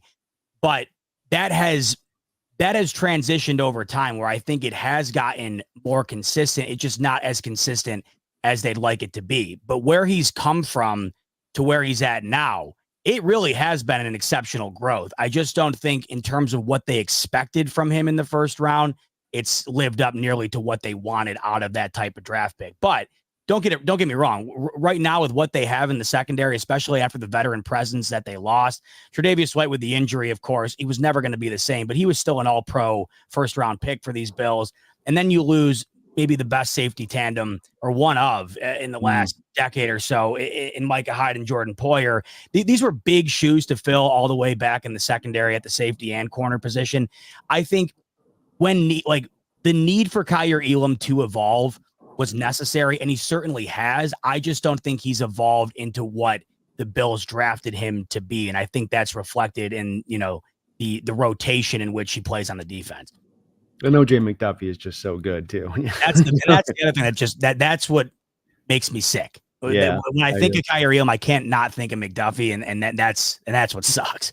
It was hard to see McDuffie. I mean, I like McDuffie, but it was hard to see him being this good. I mean, right. he is freaking insane. MJ Seahawks says, thank you, Bills, for Marshawn Lynch. And thank you for the $5, MJ Seahawk. He says, Hawks, Bills, Super Bowl sounds good to me. Boy, wouldn't that be fun, Zbot? I'd sign up for that. That'd be a lot. I'd sign up for that too. And this was one of the things we didn't talk about in the running back discussion that I wanted to bring up to you with it is back in the day, such an odd move by your Bills in the moment because you drafted Marshawn Lynch in one of those drafts, literally, I think the Adrian Peterson draft. He's the next running back that goes after him in the first round of that draft. He's successful for you guys. He's good for you guys. Now I know he's got his off the field stuff at that time that's a little bit dodgy. Then you got Fred Jackson as well. Really solid second guy running for you at the time, right? Really good all around back out of the backfield too. And then to me, I thought one of the you talk about why that organization was bad for those years in that time frame. That move right there is sort of a centerpiece point for me when I look at that Bills during that time frame. Because then you go and you take CJ Spiller out of Texas A&M. I think the 12th overall pick at that time. Absolutely asinine move at the moment. And then you move Marshawn Lynch for the 2 4th rounders, and that's to me the epitome of a move of cut off your nose to spite your face. Absolutely. To me, and actually go backwards at the running back position with Spiller.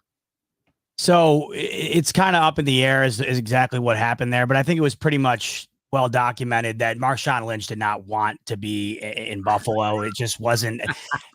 Marshawn Lynch is one of those rare guys where he legitimately is too big for Buffalo, I think. And that's kind of how it felt. Marshawn Lynch is just one of those guys that I don't think belongs in Buffalo, New York, because of the type of personality that he is. And you saw that when he left Buffalo, he transcended into a superstar, which he still is today. He's still utilized in commercials and pregame stuff because, I mean, they did that piece when your Hawks were on Thursday night the other night where they did the boom. I thought that was awesome, where they had him in with the sounds and stuff. And just why, like, we all still love Marshawn.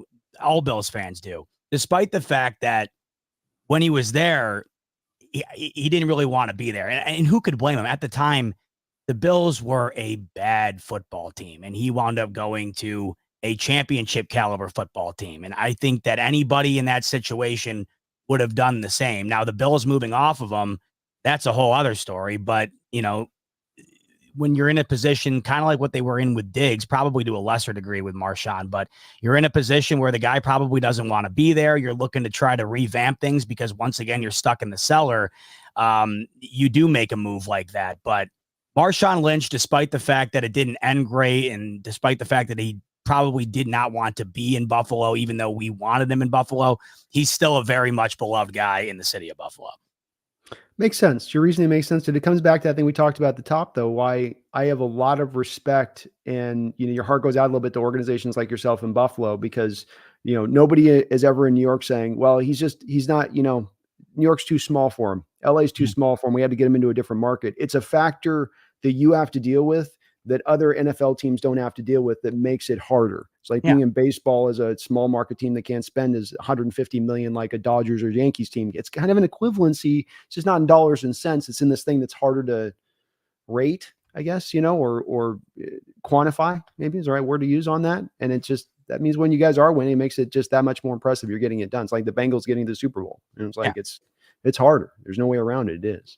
That's why, like I said earlier, that's why when they signed Terrell Owens, it was literally a blockbuster, like get the news at his at the plane landing type move, because the Bills didn't get guys like that.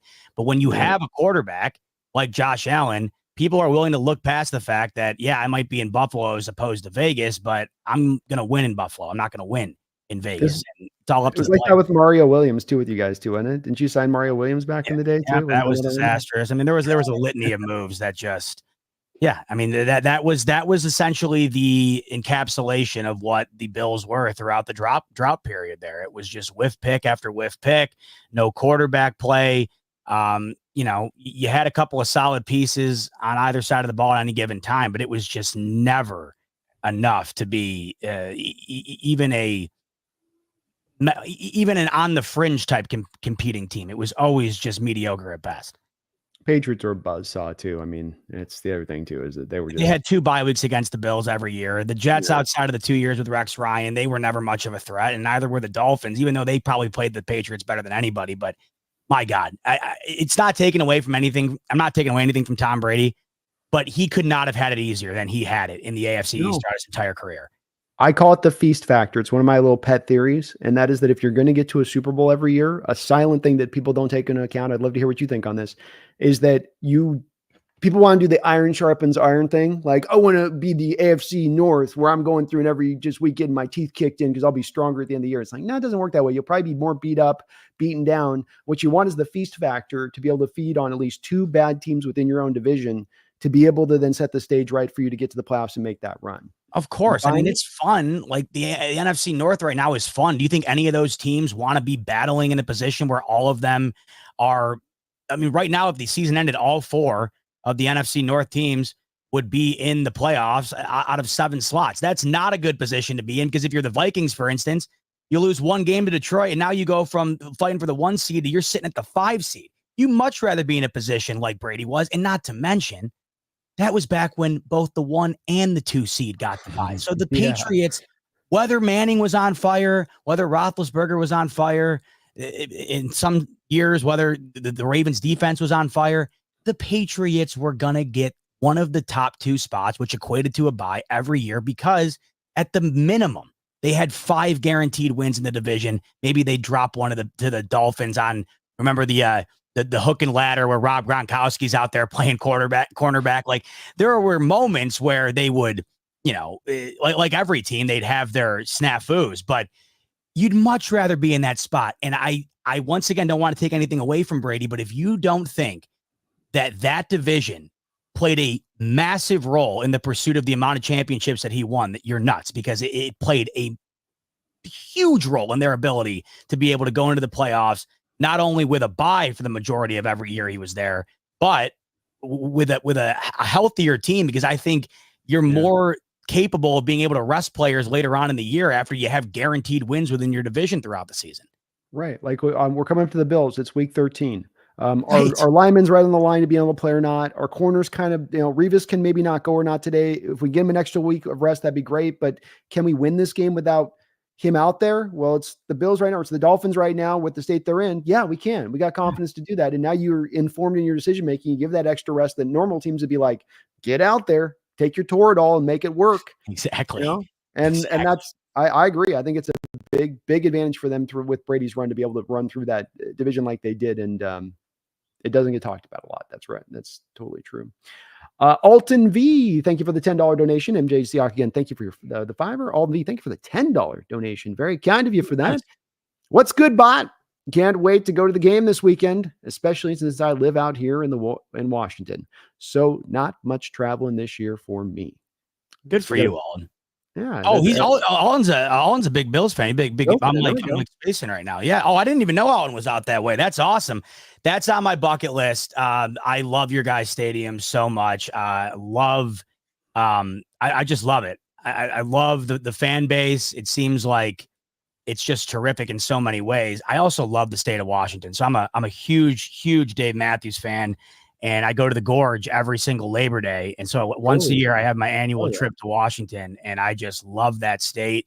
And I've told you on the show, I love Seattle's color scheme and whatever. It's nice when you don't have any worries about NFC teams for the majority of your rooting interest with an opposite conference team. So I like to find the things I like about the teams I don't have to worry about for the most part. And there's a lot to like about Seattle. Well, again, to your point, I know if we got knocked out of the playoffs the last couple of years, people have been like, let's get the Bills, let's see the Bills get in there. It's be great to see. And it's a great place to see the stadium. You're down right in the middle of the city, right on the water as well.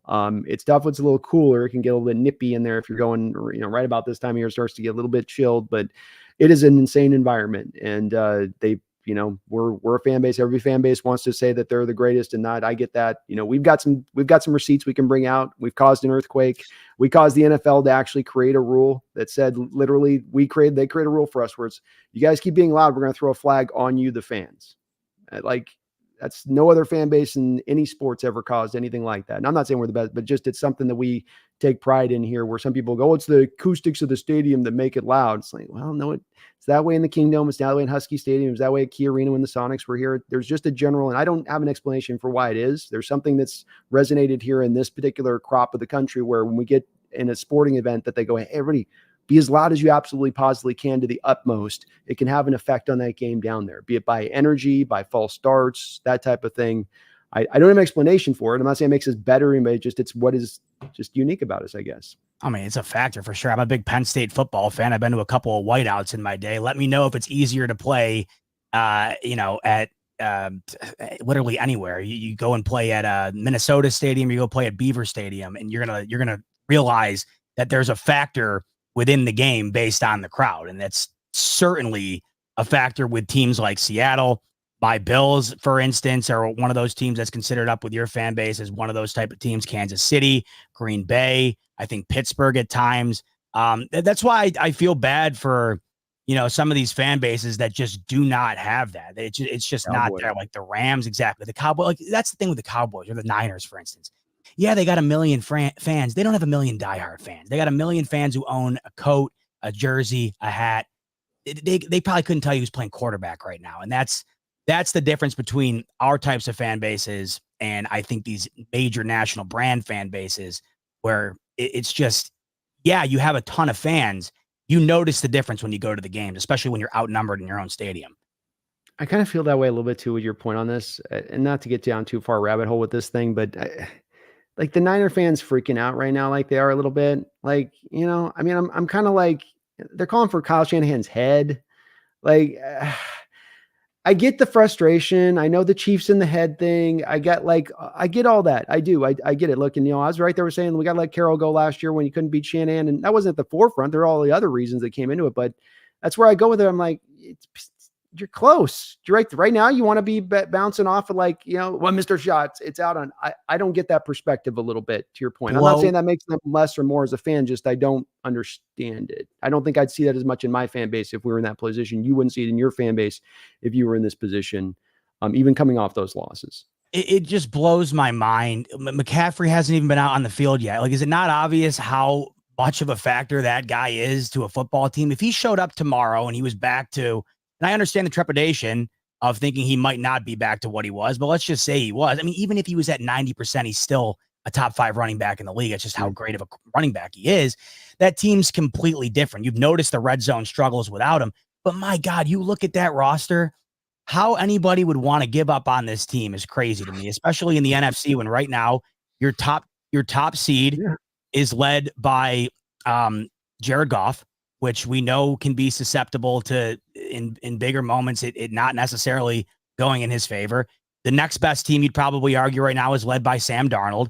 And then you have the Niners who year in and year out find a way to be right in the mix despite what's going on. To the Kyle Shanahan point, did people not realize if Kyle Shanahan was fired, he'd be rehired before the phone hung up? And every time Bills fans, and this happens once a year, this is why I resonated with Jesse with the Niners situation. McDermott, everything's fine. They lose to the Chiefs. Everybody wants to fire him. And I said, if McDermott was fired, then say Kyle Shanahan was fired for the same exact reason that everybody wants McDermott fired for, and that's not beating the Chiefs. Mind you, Kyle Shanahan's 0-5 against him. McDermott he has 4 victories against him with a winning record in the regular season. I believe they're 3 or 4-1 against him in the regular season. Yeah. If the Bills fired McDermott and the Niners fired Kyle Shanahan would be the head coach of the Buffalo Bills within probably less than a full minute. And what's the thing that they both have in common?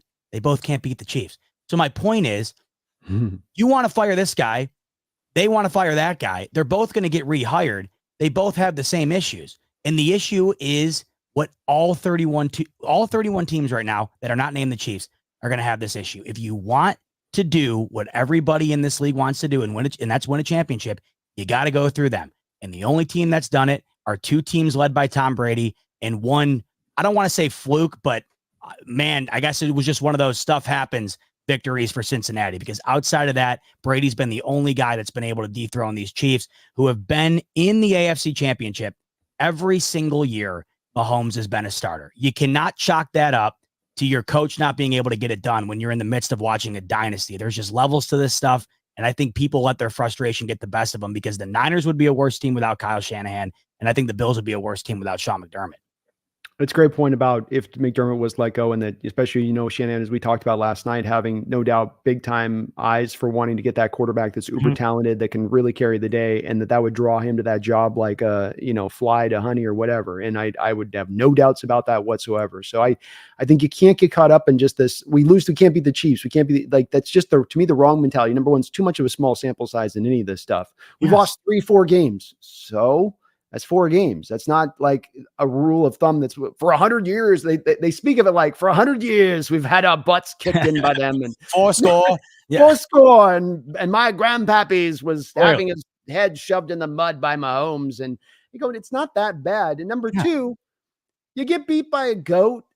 I mean, do you really sit there and go, we've got inherently something structurally that's wrong? I mean, the whole thing with us, we lost that Super Bowl after we won the one to the Patriots, and everybody gets out, should have ran it. I come back to it and go, Tom Brady got 10 points on our defense that was busted up, and we got goated by the goat. The goat goated. Like, I don't like it. I wish we could have stopped it, but at the same point in time, I'm not gonna look to my team and like wag a finger at them and be like, it's more they won it than we lost it a little bit, in my opinion, that point in time, especially how injured we were. But I love that point. One of the greatest, and not great for you, I hate to even bring it up, but it is one of the greatest master classes in coaching I've ever seen. There's a video on YouTube, and I do not recommend any of you Seahawks fans watch it unless, I know it's been a while removed now, but that is one of the greatest games I've ever. By the way, I just have to say this real quick because I don't know when I'll have the opportunity to do it again. The Seahawks victory over the Green Bay Packers, when they recovered the onside kick, what year? That was the divisional or NFC championship? 14 divisional. It was divisional, right? Yeah. That is, Bills or not, that is my all-time favorite NFL game. It is my all-time favorite sports game in the history of sport. I have rewatched that on YouTube probably 20 times. The ending of that game is one of my favorite watches in any media, whether it's just an episode of Breaking Bad or that. I would choose that every time. I just love it. But back to that year and that Super Bowl, similar type video. It was a video about Bill Belichick and what's his face? Carroll. No, who picked off Russell Malcolm Wilson. Butler. Malcolm Butler, yeah. What people don't realize, and this goes back to Andy Reid and what Mahomes does, because everybody wants to give the credit to Mahomes, but it's also Andy Reid and it's also Steve Spagnuolo, who gets less credit than any of them. He is coaching at a Hall of Fame level right now defensively for these Chiefs. With that Patriots Seahawks game, everybody says you should have ran it. Now, should you probably have ran it like, Collinsworth was screaming to the rooftops during the broadcast? Yeah, probably in hindsight, I think probably Carroll hands it off.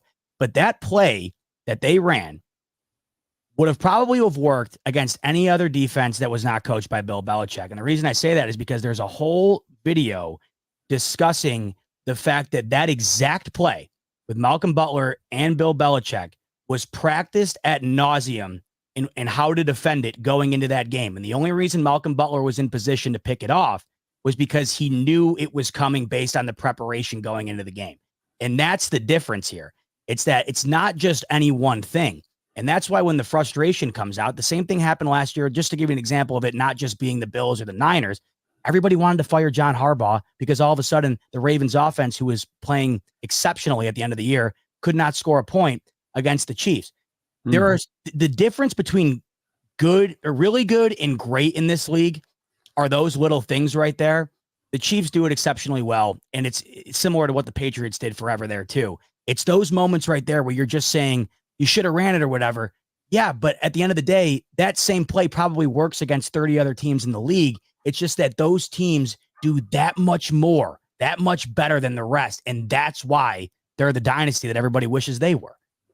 It's a great point, man. And I'm a big guy that really rails against I certainly in retrospect, you can say, well, maybe you should have run it, but it's also like, there's so much going into that decision in the moment. How many timeouts you have. If you do run it there, you take your timeout and now you're telegraphing the next 2 plays if you get stuff that you're passing because you don't have any timeouts remaining.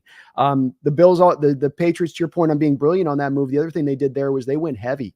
So they went goal line. It's like Madden, where you typically Madden or anything, it's just the same thing in football. offense chooses their formation and personnel, defense matches to the personnel.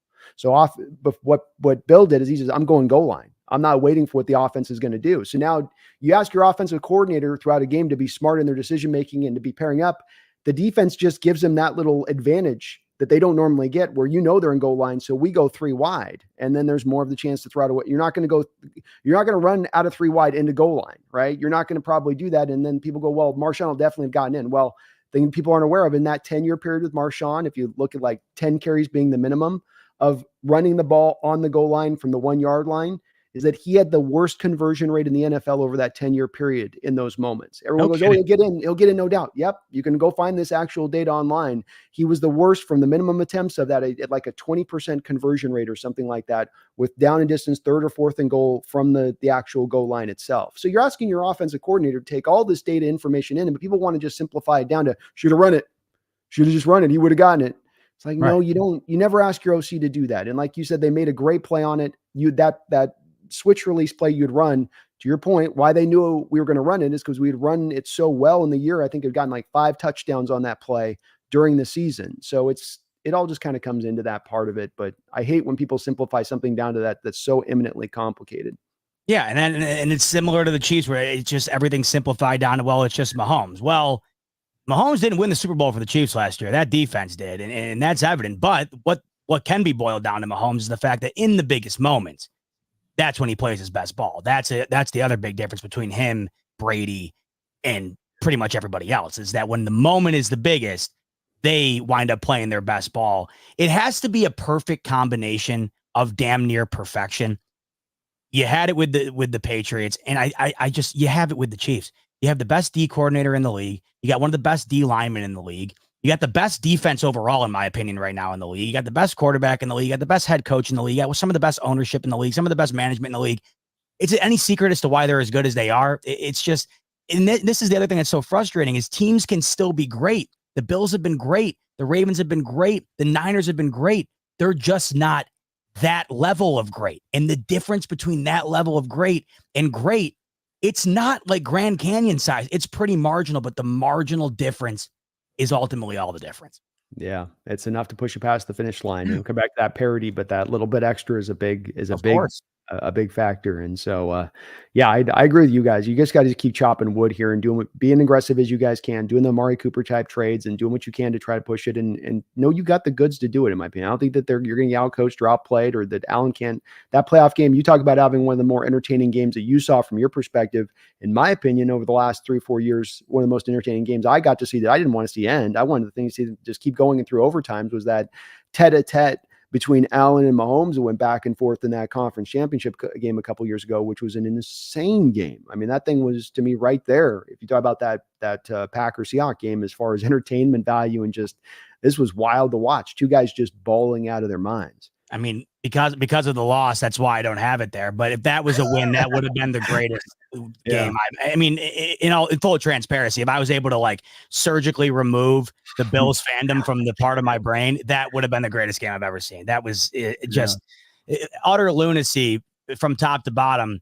And it's rare, like with the Seahawks game, that was a defensive struggle where in the end you just saw some of the craziest plays you've ever seen, plus an onside kick recovery, and then that absolute dime from Russell Wilson out of nowhere. They couldn't do anything all game in overtime to win it.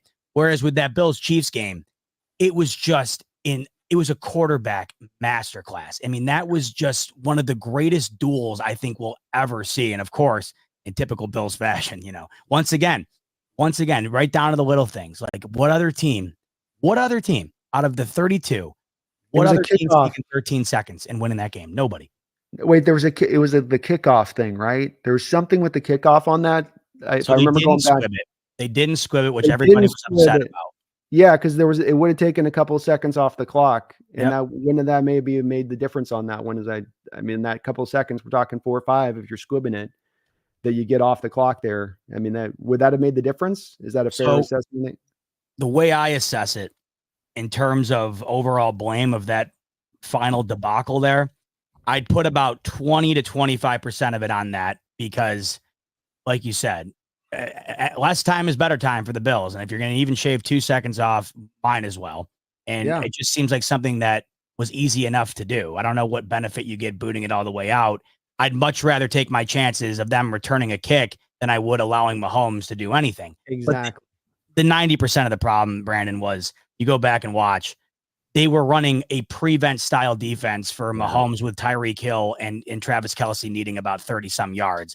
And they did to perfection on that defense what was needed to get in field goal range. They picked apart the middle. You had Tyreek Hill coming across the middle, the fastest guy on the planet, grabs it and immediately runs it upfield and smart enough to get the clock stopped. And then they do the killer of it all is not only did they do it on that play, they then took a timeout and did it again. And then went to Kelce, got in field goal range. And then one more thing, too, that a lot of teams overlook. Having a field goal kicker that is as automatic as Harrison Butker is, too.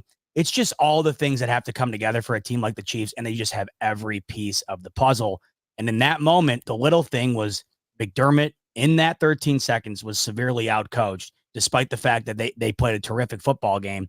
That couldn't be the better example of the marginal difference between a great team and a dynasty. It's a 13-second time span, because that's really all the difference is. But ultimately, it is the biggest difference of everything. Belichick squibs it in that moment. That's all I'm saying. I mean, like, that's an course. automatic squib for him. And I remember watching the moment being like mad, because that was a little bit of your kind of quasi rooting for the Bill. I don't want to see the Chiefs go at that point. You know, I'm like, come on, Bills, come Bills, come Bills. Right. So you're going just, what did you do? Who cares if it's at the 20 versus the 30? Like, if you squibbed it, like, you get the 5 seconds off with how much time. It's like, it's so valuable. But I'm not trying to rake you over that, man. You've gone through your pain on that. Believe me, there's no more raking that spot. You could rake me all day. It wouldn't affect me at all. I've been raked enough on that.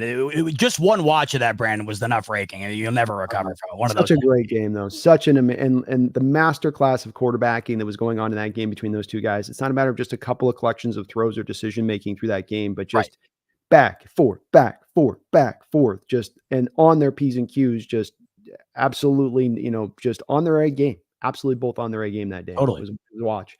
Janeth Kumar, thank you for the $20 donation. Janeth, he's loving Geno. He says, Geno better than Josh. Man, $20 on that, too. Janeth's feeling himself. Thank you for the big $20 donation, Janet. And I love the confidence, man, on that. I'm definitely feeling Geno. I don't know if I can quite go over Josh on it, but I do love me some Geno, as you know, with me on my side of it. So thank you, Janet. Appreciate the $20 dono. When you're looking at who the Bills have played this year in terms of quarterback, they're coming off of playing, Mason Rudolph this past week. I know Kyler is kind of a boomer bust type quarterback, but Aaron Rodgers is playing poor football. I don't care what anybody says. He's playing bad football. Tua was absolutely horrendous against the Bills and always is for the most part. Geno's probably, looking at it, he's probably the third best quarterback the Bills have played, and that's including a list with CJ Stroud and Lamar Jackson. So, it's not an easy task for the Bills in terms of the caliber of quarterback they played this year. Geno's going to be right up there with, thus far through the season, he's going to be right up there with some of the best that they've seen. He's good. He's played really well for us. I'm a big benefactor of him. He's a guy that I think nationally and even locally, there's still people that have a hard time with it. But what he does on a weekly basis, at times, mentioned Walker, not much run blocking. He does not get pass protection consistently in the place where you need it to be. And if he ever gets these things, Zbot, if he can get these things with Seattle, one or two of them even, you're even going to see an even better version of Geno, because what he's done is it's been missing those things, and yet he's still done whatever he's done to this point. It's with those things happening on a pretty continual basis on top of a defense the past 2.5 years that's been almost a league worst one, aside from a couple games here or there. So, he plays really well. I think he's going to impress you in this game. Notice the level of control you get with this guy. They will go, up tempo, semi hurry up with him then at the centerpiece of getting everybody into the right place, to getting the right play, to changing to the right thing. So his level of control, and then how he's playing the position, just is a cut above to me from where sometimes people put him at. But it'll be pretty interesting to also see your take, getting a close-up look of how he plays in this game, to see if it adjusts your outlook on seeing it kind of in person with it going down, and where you might hold him. And maybe that's a good question to ask you, is where you stand in your outlook of Geno right now as a player. Here's what I'm most interested about in this game in terms of Geno, because something has got to give in this upcoming game in terms of his style of play and in terms of what the defense for the Bills has really struggled with this year.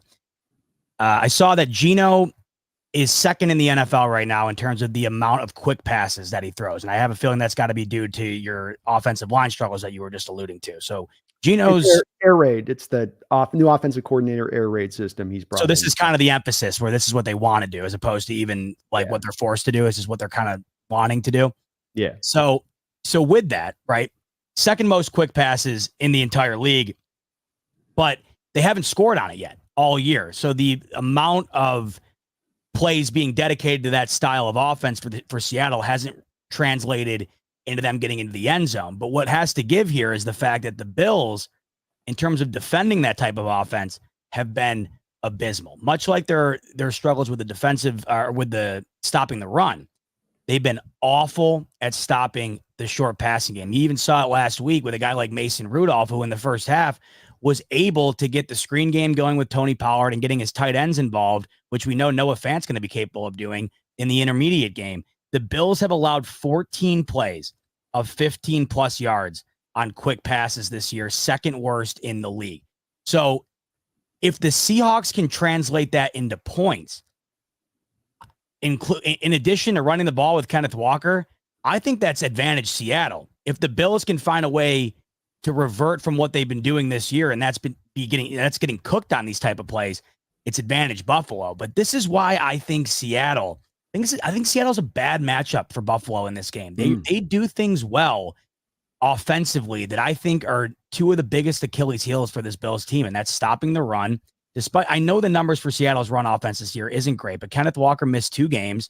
And when he's in there, and just from a fantasy perspective, he's been a top 12 running back from a fantasy perspective. Every week he's been in there, and I believe he scored in every game but one, right? So very effective running back. That in itself, the Bills struggle at the line of scrimmage, stopping the run throughout the course of a game. But when you also factor in having to then defend that translating into the quick pass game in the screen department or the play action dump offs to Noah Fant or in the intermediate game, this is where I think that the loss of DK Metcalf can be mitigated a bit because Seattle does this so well and so often. I know it hasn't translated into points, but they do it so frequently. The Bills have frequently been capable of stopping it. If Seattle gets that going and gets it humming this coming weekend, it poses a really bad matchup for what the defense has been showing us from the Bills this year. Makes sense. With a little bit of the bend but don't break, you'd think kind of theoretically, okay, well then the spread style awesome, the chain moving offense is what we don't want to really be facing as much. We're looking for those deep shot type of impatient offenses that are looking to get a little bit itchy, sort of like the Kyler Murray offense a bit, what you get with him in times of that Cardinals, where they want to a little run, but then they want to be taking their shots at some point or another and start letting it rip. So that's great points on your part, and I think that's maybe as much the key on this matchup, because if you can keep us one dimensional, it kind of starts with you guys stopping that run, you get us one dimensional, and that is where you can get after the Seahawk offense, where, okay, now we can do spread concepts, but there's also what makes this air raid system unique with our new offensive coordinator is that it's got more longer developing routes baked into it than you typically would get with a, let's say, Cliff Kingsbury kind of air raid, I think, to a degree. So now if you get us one dimensional, there will be those 7-step drops built in. And now with the pass rush you have with the guys Rosso and Epineza and Oliver coming on, Oliver especially inside, our interior guards have had some issues in holding up in pass protection where he can go kind of hunt now and be a problem in there. So really maybe as much a key as we got to keep the running game to keep your pass rushers off balance and then be able to get down to the 3rd and 5s and hit those short passes and not have to be pushing necessarily the ball up the field to go get those first downs. That might be as much a key in this game as anything. Yeah, if I was Seattle and I won the toss this game, I would accept it. I would accept the ball, and I would immediately try to establish the run. I think the best way to continue to run on this team is to get an early lead.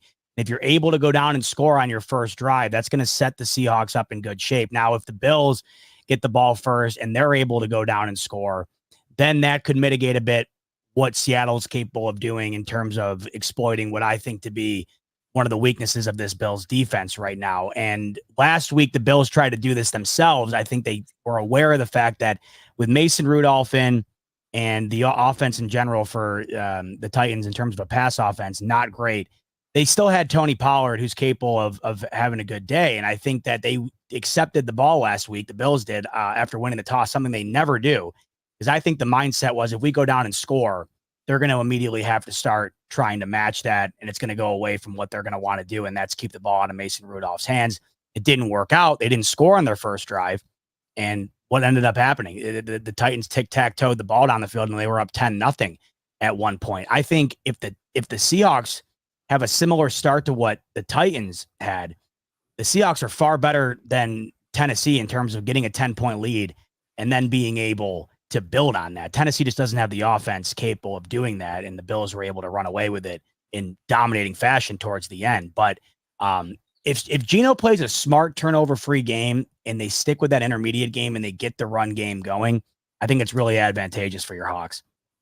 Yeah, I think that's as good as any as far as what could drive this game to being successful or not. And to your point in this, you look at the games where it went wrong this year, Detroit Lions, the Niner game, you got way too pass happy. You weren't able to be effective in running the ball. You're right about the overall between Charbonnet and Walker. They overall are effective in running the ball, but a commonality you've seen is sometimes you're not effective to getting to that real explosive point until you're about 2/3 of the way through the third quarter, where it's almost minimal amount of carries, not much effectiveness, and now hugely effective suddenly, which then it sort of balances out the numbers at the end of the day to make the numbers look better, but it's not characteristic then of you necessarily out there doing stuff consistently throughout the game with that. So definitely be a point of emphasis for your Bills defense, but hopefully we can make some hay there to keep that challenge there, especially keep your pass rush off. Because I'm worried one-dimensional with your guys' pass rushers that starts to get to be a long day, especially if we don't have a DK that can push them down the field and allows you guys to maybe bring up the 8th man in the box, clog things up there a little bit more to maybe take care of the run game. And one thing that does is that then allows you to take away those short passes out of it, right? You get the 8th man in the box, they run, but then he can drop back to those short routes too. So, and then you don't have the burner over the top to press because no DK. Bobo, he can do some outside stuff, more slot guy. JSN, more of a pure slot guy. Lockett, not really at his age at this point, a real burner on that outside. He can take the top of the defense off at times. So you're not able to maybe challenge you guys as well. That's definitely a big loss, losing DK in that offense to be able to do that type of stuff, just to keep you honest, keep you in the cover 2 shell stuff, make you live in that area because he does draw a lot of double teams, does DK. That was going to be my exact point in terms of trying to mitigate that type of approach from Seattle, because if you are able to get after Geno, not having to worry about DK burning you over the top, I think is a huge swing in the Bills' favor just because of their ability to be able to play up on these receivers. I think that if you did have DK, but if he is able to go, it just makes it that much tougher because the things that I think will be beneficial for Seattle offensively will have that much more of an ability to work because of the Bills' need to be able to make sure that DK isn't burning them over the top. I mean, we before Nico Collins got hurt in the Bills Houston game, it was exactly what happened. They were trying to keep things up front. Nico Collins burned him down the field for a 70-yard touchdown. So when you have these top end receivers, plus your ability to be able to run the football, and you have the intermediate pass game going, it's a whirlwind in terms of trying to stop it. So that would probably be the biggest dent in the plan for Seattle, being not having DK. If the Bills are able to get after Geno, that's the best way for them, in my opinion, to be able to shut it down. Maybe nice just to have DK for a decoy in this game, even if we're not trying to work him, just to pull you guys off in that coverage realm. Yeah. Jordan, thank you for the $5 donation. He says, I'm really excited to have a linebacker that actually can defend the run and blitz. Ernest Jones is who he's referencing here, Zbot. And I'm excited about that too. Baker was not impressive. We're gonna have to hear from Jake. Jake had that whole insider info he didn't want to tell us about with Ernest when I asked him about it. Because I said, why are you guys just giving up this guy that was, at least not your second, your third best defender last year on a team that made the playoffs? And he goes, I know something about something. I'm not going to tell you guys about it, but I know something. So I'm like, okay, I'll have to see if he'll tell me a little bit more on that. But this guy's a real good fit for our defense and fits to what Mike McDonald needs, and helps with the run game and helps with the blitz. Two different things that your linebackers have been as bad at blitzers this year, Dotson included in this, when you sent them. And McDonald wants to be able to send his linebackers on the blitz and have them be effective. Late week here. It's already Wednesday, obviously. Do you think he's incorporated in a decent amount, or? Yeah, I'd say so. We've got a Tyrese Knight, our 4th rounder's played well this year, and he's been serviceable and certainly probably every bit as good as Baker has. It's probably why they don't have any worry about him starting if he has to this year. And well, he's been as good anyway. So what's the difference there? But you'll get him at least, I think, a collection of snaps, if not just outright starting and having Dotson. You'll look at him. It'd be like last week with Amari Cooper and Keon Coleman. Keon's like, you go You go I over know, that. that was hilarious, especially the fact that he scored on it too, which was just icing on the top. And it was a tight throw too. It was tight window throw. It wasn't Yeah. like an Allen being ballsy to throw that. Like, you don't got any chemistry with this guy. You don't know how he runs that route exactly. You don't know that he's going to be in the right spot. And Exactly. it's still to be gutsy enough to throw that gut. But Josh doesn't play scared. That's part of what I love about him is that guy's completely fearless in every way. He does. Sometimes to his deficit, sometimes to the deficit. Right. Oh Exactly. my He goodness. doesn't care. As long as you're open, man, he'll get you the ball. He doesn't care who it is. Oh yeah. Oh yeah. But thank you, Jordan. I appreciate you on that. Feeding More Seahawks has got a great question here that I was going to ask you about. Thank you for that $2 dono. If you guys make Amari Cooper, you're feeling good about yourself. You guys are riding high. Be like, all right, Chiefs, no Rashee Rice. You guys got a 110-pound wide receiver in that kid out of Texas with little baby Tyrannosaurus Rex arms, so he don't scare us. And then they go make a move for Hopkins. Yeah, so it's funny because I knew Hopkins was going to be moved while the Bills were playing the Titans because he flat out quit in the middle of the game the other day. He just stood on the sideline. It was incredible. The Bills were beating up on the Titans, and there was DeAndre Hopkins just standing on the sideline making a business decision. I knew he was going to be moved. I didn't know he was going to be moved to the Chiefs. And I will say, I'd rather this than Cooper Kupp, who is allegedly being shopped around. That just seems like a guy that Andy Reid would kill everybody with, a guy like Cooper Kupp. So obviously DeAndre Hopkins, not what he used to be, but nobody ever seems to be when they go to the Chiefs, yet they find a way to get the most out of him. Juju Smith-Schuster is the best example where he goes in, he's probably their best receiver during a Super Bowl year, despite the fact that he's not going to be the best receiver on any other team. He parlays that into a contract with New England, goes to New England. He is awful in New England. And then Kansas City goes, all right, we'll take you back now, which is essentially what the Bill Belichick approach was back in the day was, all right, we got the most out of you. We're going to let you go to a team that is going to be foolish enough to pay for you. And then, when you're done there, maybe we'll take you back on the end of it. The Chiefs are incredibly, Branch, by the way. We gave up a first-round pick for Deion Branch. You did that exact same thing with the Patriots. They did it to us with Chris Hogan. Chris Hogan was a Bill, and his claim to fame was being a Penn State lacrosse player. And then all of a sudden, there he is catching meaningful balls for Bill Belichick. He just does it with everybody. That's what the Chiefs do. And DeAndre Hopkins, you don't think about him much anymore because he was sent off to Tennessee, which has become an offensive version of Guantanamo Bay in the NFL as of late, especially with the inept quarterback play and the loss of Derrick Henry.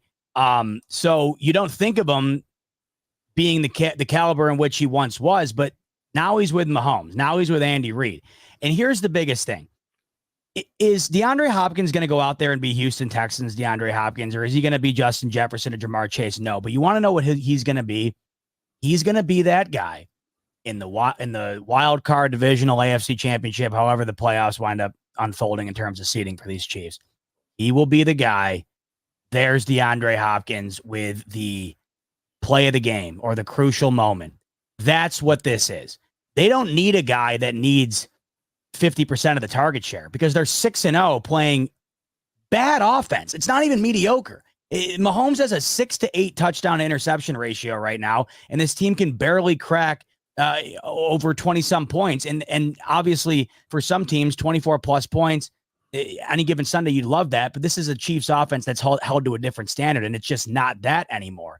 And they still win despite the fact that right now they literally have zero wide receiver talent with Juju Smith-Schuster hurt. They'd have to rely on Xavier Worthy, who's just not ready to be that, nor do I think he was drafted to be that. He's not X wide receiver. So to me, the overall consensus on this is it might not burn you this week. It might not burn you next week, but DeAndre Hopkins is going to be paired up with Patrick Mahomes in the playoffs. And despite the fact he's not prime DeAndre Hopkins, he's still capable of being prime DeAndre Hopkins for a series or two. And that's what should scare everybody the most. It's just that's what they're going to end up getting out of him, because that's what they always end up getting out of all of these guys.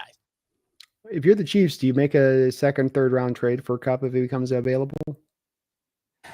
It's funny. I'm torn with them because on one hand, why wouldn't you? The idea of Cooper Kupp with Mahomes and Reid is terrifying. That would be as close to an iteration of Tyreek Hill's type of game. I think it's a more advanced type game. He's obviously not as fast, but Cooper Kupp gives you everything all over the field, including what they love to do with Tyreek Hill. And that's just have you burned over the middle.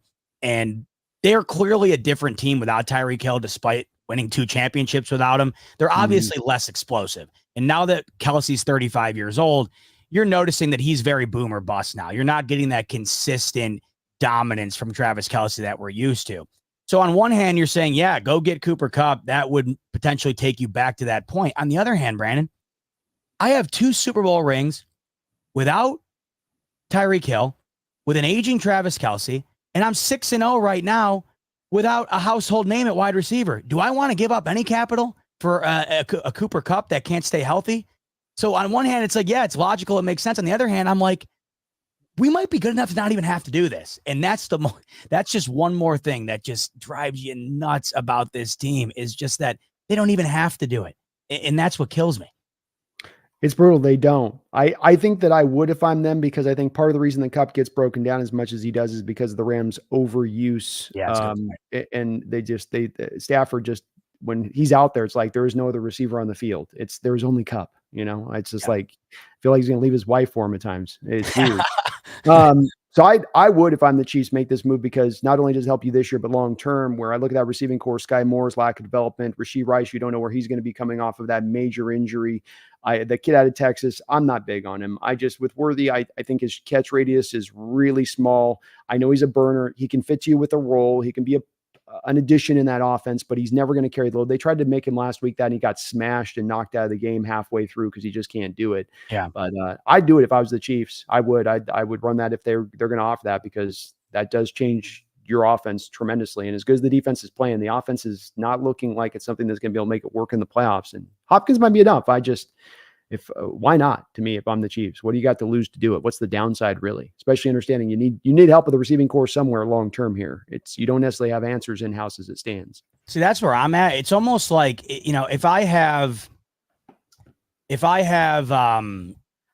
like a Mercedes in the garage, would it be awesome if I can afford and also have a BMW in the other garage? Yeah, but like, am I gonna utilize it enough for what I have to put into it, for what I have to pay for it, and how much I'm going to end up, using it over time here? And at the end of the day, is the Mercedes going to get me to my final destination as much as having both cars in the garage is going to get me to that final destination? In my opinion, the Chiefs right now are the overwhelming Super Bowl favorite without Kupp.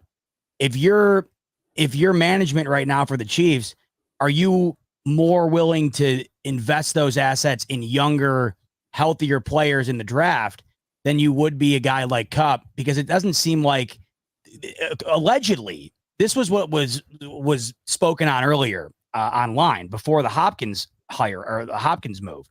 They inquired on Kupp. It's just that the Rams didn't want to eat as much of his salary as the Chiefs were willing to let on, and that's why they moved off. So that's the other thing you got to consider. Are they willing to spend that type of money? And the Chiefs just don't seem like that type of team. They don't want to spend money on guys that they don't feel are necessities. So would it be like an instant success, in my opinion? 100,000%. I just don't think that they view it as a necessity. And I totally get it, because in all honesty, it probably isn't. I think it's a fair point. I just look at the receiving core, though, and I do say, Kadarius Toney trade failed. Sky Moore failed. The Texas pick that you made recently, Rashee Rice, good, but now injured. So it's like you are in that barrel of one way or another. Yeah, you can trust your process, and you have drafted well, but you could make the argument with Reed. Lately, their drafting receiver has not gone well, and that's been a place where you got to maybe clean some things up on. But there's not a clear answer here. It's good, and they got house money, man. So they're good either way they go on this. Femi Morsiak, thank you for the $2 donation. Says, look at the AFC West: the Raiders, Broncos, Chargers. What's he referencing? So I think he's talking about the Chiefs' path to probably, the feast factor. Yeah, the feast factor. You're right, Femi. They've got they've benefited from that the last couple of years too. So I'm saying it's like, this is what, if you want a dynasty, I would say it's a prerequisite. If you want a dynasty, you need to have the feast factor in your back pocket. Just my opinion. And it's crazy with the Chargers too. It's like, have you seen someone's talent get thrown to the wayside more than perhaps Justin Herbert's has? Denver, shockingly good. I know they're not great, but they're playing better than I expected. And then the Raiders are just, they're a yard sale right now. So the Chiefs are almost a 10 point plus favorite this weekend against them. So they'll be 7-0, and they'll just continue to roll. And to that point, The feast factor right now, despite how Denver's looked, I don't see any of those teams. There's always seems to be one loss that the Chiefs find a way to have in the division, but that's 5 wins right there. Yeah, the Harbaugh marriage with Herbert, and then them going with Staley initially when you should have the no-brainer move was to go get an offensive head coach in there, right? And you go with some first-time defensive head coach. Didn't make sense there. Harbaugh going in is going to be a low-volume passer, wants to run the ball. Yep. What are we doing here? I know Harbaugh loves him, but it's like, what are we doing? And Harbaugh will get that team to a place of winning, but it doesn't make sense completely on that one. You saw it the other night against the Cardinals. Herbert had 350 yards and they scored 15 points. They have no wide receiver talent and they want to run the ball, but they can't do it all that well. And this is the result. He wants to play Michigan style football, and that's low scoring, win with defense. And the Chargers just aren't good enough defensively, and these teams are way too good offensively. And it's not going to result in a lot of, it might result in a win here and there, but against the cream of the crop. I mean, even with the Cardinals, they're not the cream of the crop, but they're one of those teams. I think you view them the same, where they're at the higher end of the middle teams, and teams like that are going to beat teams like the Chargers any given Sunday, just because of their ability to have an explosive factor with a guy like Kyler Murray, which you saw the difference in the game wind up being that run he had. The Chargers just do not have that, and that's what's holding them back. They can't score. They've got him to the line, but just no playmakers or skill position players really to work. It's crazy. GP, thank you for the $5 donation. Hey. Big Zbot fan here and an old head loving the Boz shirt. Well, yeah, we gotta show some love for the lineage, man. You got to show some love for the history of the thing. And Bosworth was a guy that captured the imagination of being a child at the time we got him, because he just was like a larger than life kind of figure in the late 80s on that side of it. But yeah, those roids, they're tough on your body, man. They'll mess up those joints. They'll mess up those ligaments and cut down a career shorter a little bit, unfortunately. I love his 30 for 30. That was a hell of a watch. I enjoyed that. Oh, it was great. And hey, the guy went with it. His most brilliant deal was that I heard with him was when he was, because they had such a hatred from some opposing fan bases. So you had the Broncos, and we're AFC West days. So there's that hatred that goes on. So we were going to Denver, and there were all these shirts being sold as Seattle was coming to play in Denver Stadium. F Boz, the hell with Boz shirts, right? Come to find out later on that Boz was the one selling those shirts in Denver at that time. So he's making the profit on all those shirts. Just a brilliant, business mind as far as how he applied it. Like one of those first, it's now everybody's got their brand, right? I was just going to say, yeah. And he was one of the true forerunners of that, but a great player too. He could have been a hell of a player if he would have stayed healthy. He was legit talented as well. Thank you, though, GP. Radu Turkan, thank you for the $5 donation. Says, what's up, cuz? Don't know if it was brung up, but what do y'all think of the Seahawks' newest trade? Well, let's see what I haven't asked what you thought of it. Zbot, what do you think about us grabbing Ernest? Well, I was stunned back to what you were mentioning earlier, where it seemed like Jake earlier in the year when the Rams made this move, he was like, he didn't think it was going to be a factor on the Rams defense. And I just think that the Rams defense in itself has not been, obviously with the loss of Donald, it wasn't going to be, but I don't know. That seemed like a bigger loss than maybe it led on. And I think right now with Seattle not only getting healthier defensively, but with the up and coming defensive oriented head coach, which everybody thinks is going to wind up turning this Seattle team back into maybe what the prime Carroll days were defensively, which is, dominance and then offensively run the ball. And then Geno doesn't have to be a top 10 quarterback, whether you want to debate about it all day long or not. You won't have to be. That's not going to be how they want to win. And I think right now with the depth that you guys currently have, well, the health you have currently right now defensively, that is continuing to, I think, allow this defense to be far better than what we're considering them to be right now through the first 7 weeks. But when you match him up in this backfield, I mean, some of the names you guys have in terms of past the line of scrimmage are top end guys. And I think that when you add another piece like this to a defense that I already think when healthy is certainly capable of, giving anybody fits, it's definitely a solid move for Seattle. Yeah, I'm nothing but loving it too here, Radu. He's a improved run defender from what you had with Jerome Baker. They're about the same in pass coverage, and then he's a much improved blitzer. With Donald last year, I think he had 6 sacks, and you saw Donald took up so much of that attention, and they were, with their defensive coordinator, able to utilize Ernest Jones where the holes would be left. Sliding the double team this way, here's a gap that naturally opens for Ernest to shoot the gap, and he's got a free pathway to get the quarterback, and he's got the explosive and instincts to get there. And so he brings that to the table. I think he improves the position. And the good part about this as well is that we're not going to be able to sign any free agents after this offseason. He's a free agent after this year.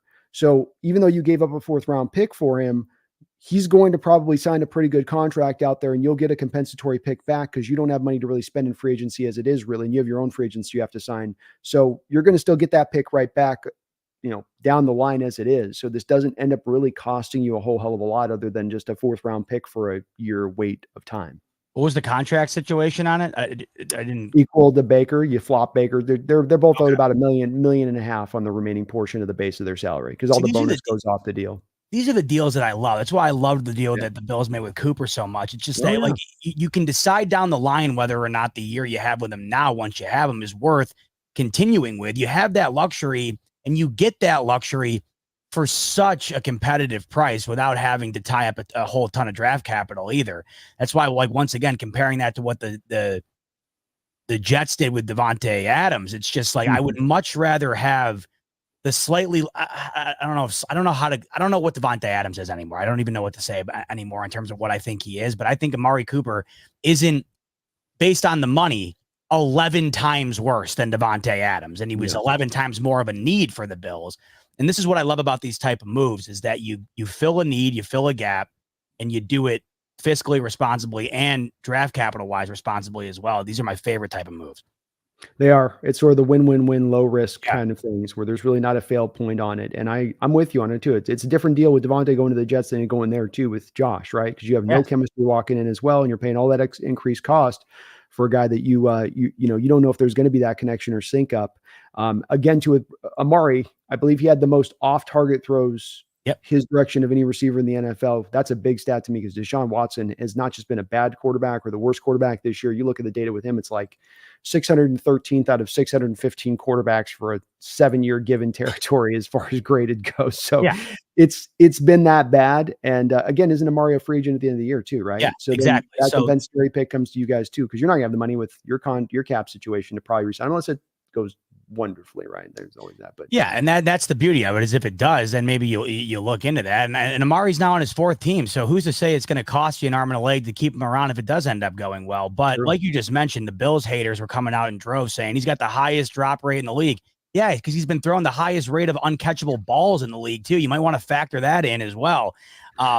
And like you just mentioned too, the other great thing about Amari Cooper compared to Davante Adams is the Stephon Diggs factor. And I'm not trying to compare the two because Diggs, this past week, he's punching a guy in the face. Like, we know what Diggs is at this point. Yeah. He was what he was in Minnesota. You guys know all too well, right? In the division. Don't date my daughter. Maybe you saw the Minnesota thing with the don't date my every guy in the locker room. Oh, that's what. Yeah, it's a classic. Don't date my sister. It's a classic. Like, oh my God, what a bad look! Like that's almost like the worst look you can have as a man in that situation. Like that's bad. Like, I mean, we loved Diggs. Don't get me wrong. I love what he did for the Bills, but it's no secret that the guy's probably, in terms of a teammate to deal with, not easy. I think that's pretty much proven at this point. And what you're getting from him when he's on your team is a guy that's going to want the ball and be upset when he doesn't get the ball. That's inevitable. You're not going to get that with Amari Cooper. And I think when I was bringing up Davante Adams is going to want the ball, and he probably has demanded he's probably earned that right at this point. But the Bills didn't need a guy coming in that was going to be a guy Josh Allen had to be distracted by in terms of, I got to get this guy his touches or it's going to be a problem. Amari Cooper's not going to say boo in that regard, and that's a guy the Bills needed. They needed a true X factor, a true veteran presence that is still, at any given time, a top-end receiver, but a guy that's going to be fine with what comes his way and not be a guy that's going to piss and moan if he doesn't end up being the superstar from Sunday to Sunday. To your point, there was a story about last year with the Bills on a bad loss that occurred where all the players are in the locker room consoling Josh a little bit. And then here comes Captain Fantastic with his mouthy ways. And he says something to Josh and causes Josh to kind of react to it, like, get the F away from me kind of reaction, which Maybe is that a true story? And what I heard? Yeah. So Diggs said something to Allen. To this day, no one knows what he said, and Josh screamed, "Shut the F up" to him. Which, if you know Allen, I've talked to a bunch of these players, and I don't even need to talk to the players to know this. These guys love Josh Allen. Like Deion Dawkins is one of my favorite Bills, and it's because he's gracious enough to sit down with us almost on an annual basis, and he's been doing that for a long time. And this guy, you get the sense when talking to him that if guns were drawn, he would stand as a human shield for Josh Allen in that situation. That's the vibe you get from him. And it's the vibe you seem to get from just about everybody. That's why that was so jarring, because that's how uncharacteristic it would be for Allen to be in a situation where he would respond like that. That's how uncharacteristic it seems for somebody to approach Josh Allen in terms of getting him to respond like that. And that's why I think you saw it end the way that it did. And I don't necessarily think the blame is primarily on the shoulders of Josh Allen, when I think you have a much larger sample size of guys who absolutely love that guy than the guys who would get him to react the way he did in that situation. I think everyone nationally on that one knew that Josh probably had every right and reason, and probably should have said worse to him in that moment, because Diggs said something completely out of pocket. Tyler Sperry, thank you for the $2 donation. He says, Otters or Ferguson?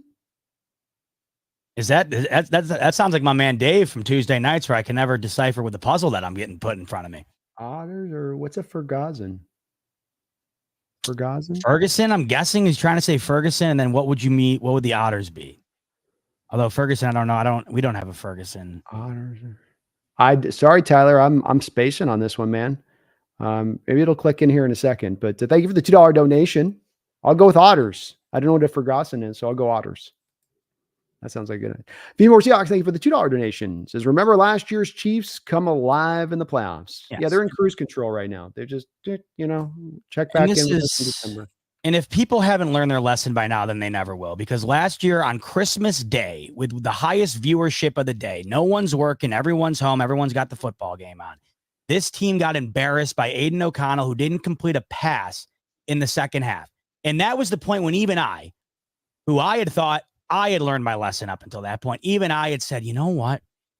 I've seen enough this year. This Chiefs offense is not good enough to go on the road, which they had yet to do with Mahomes in the playoffs. They're not good enough to go on the road and run the gamut that would be required to win the Super Bowl.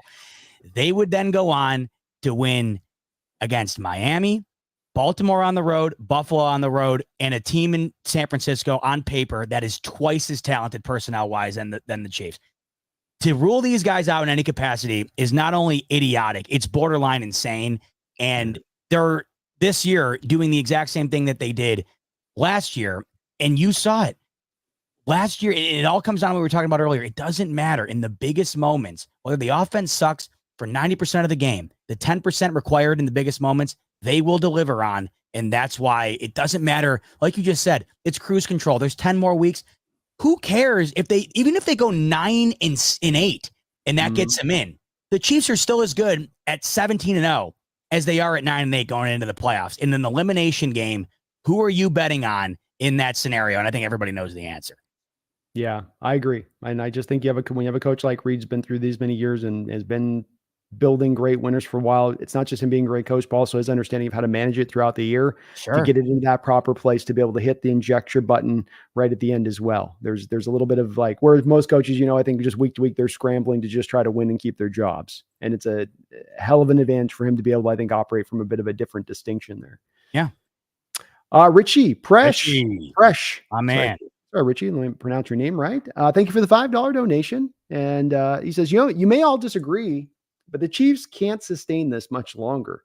I really believe that.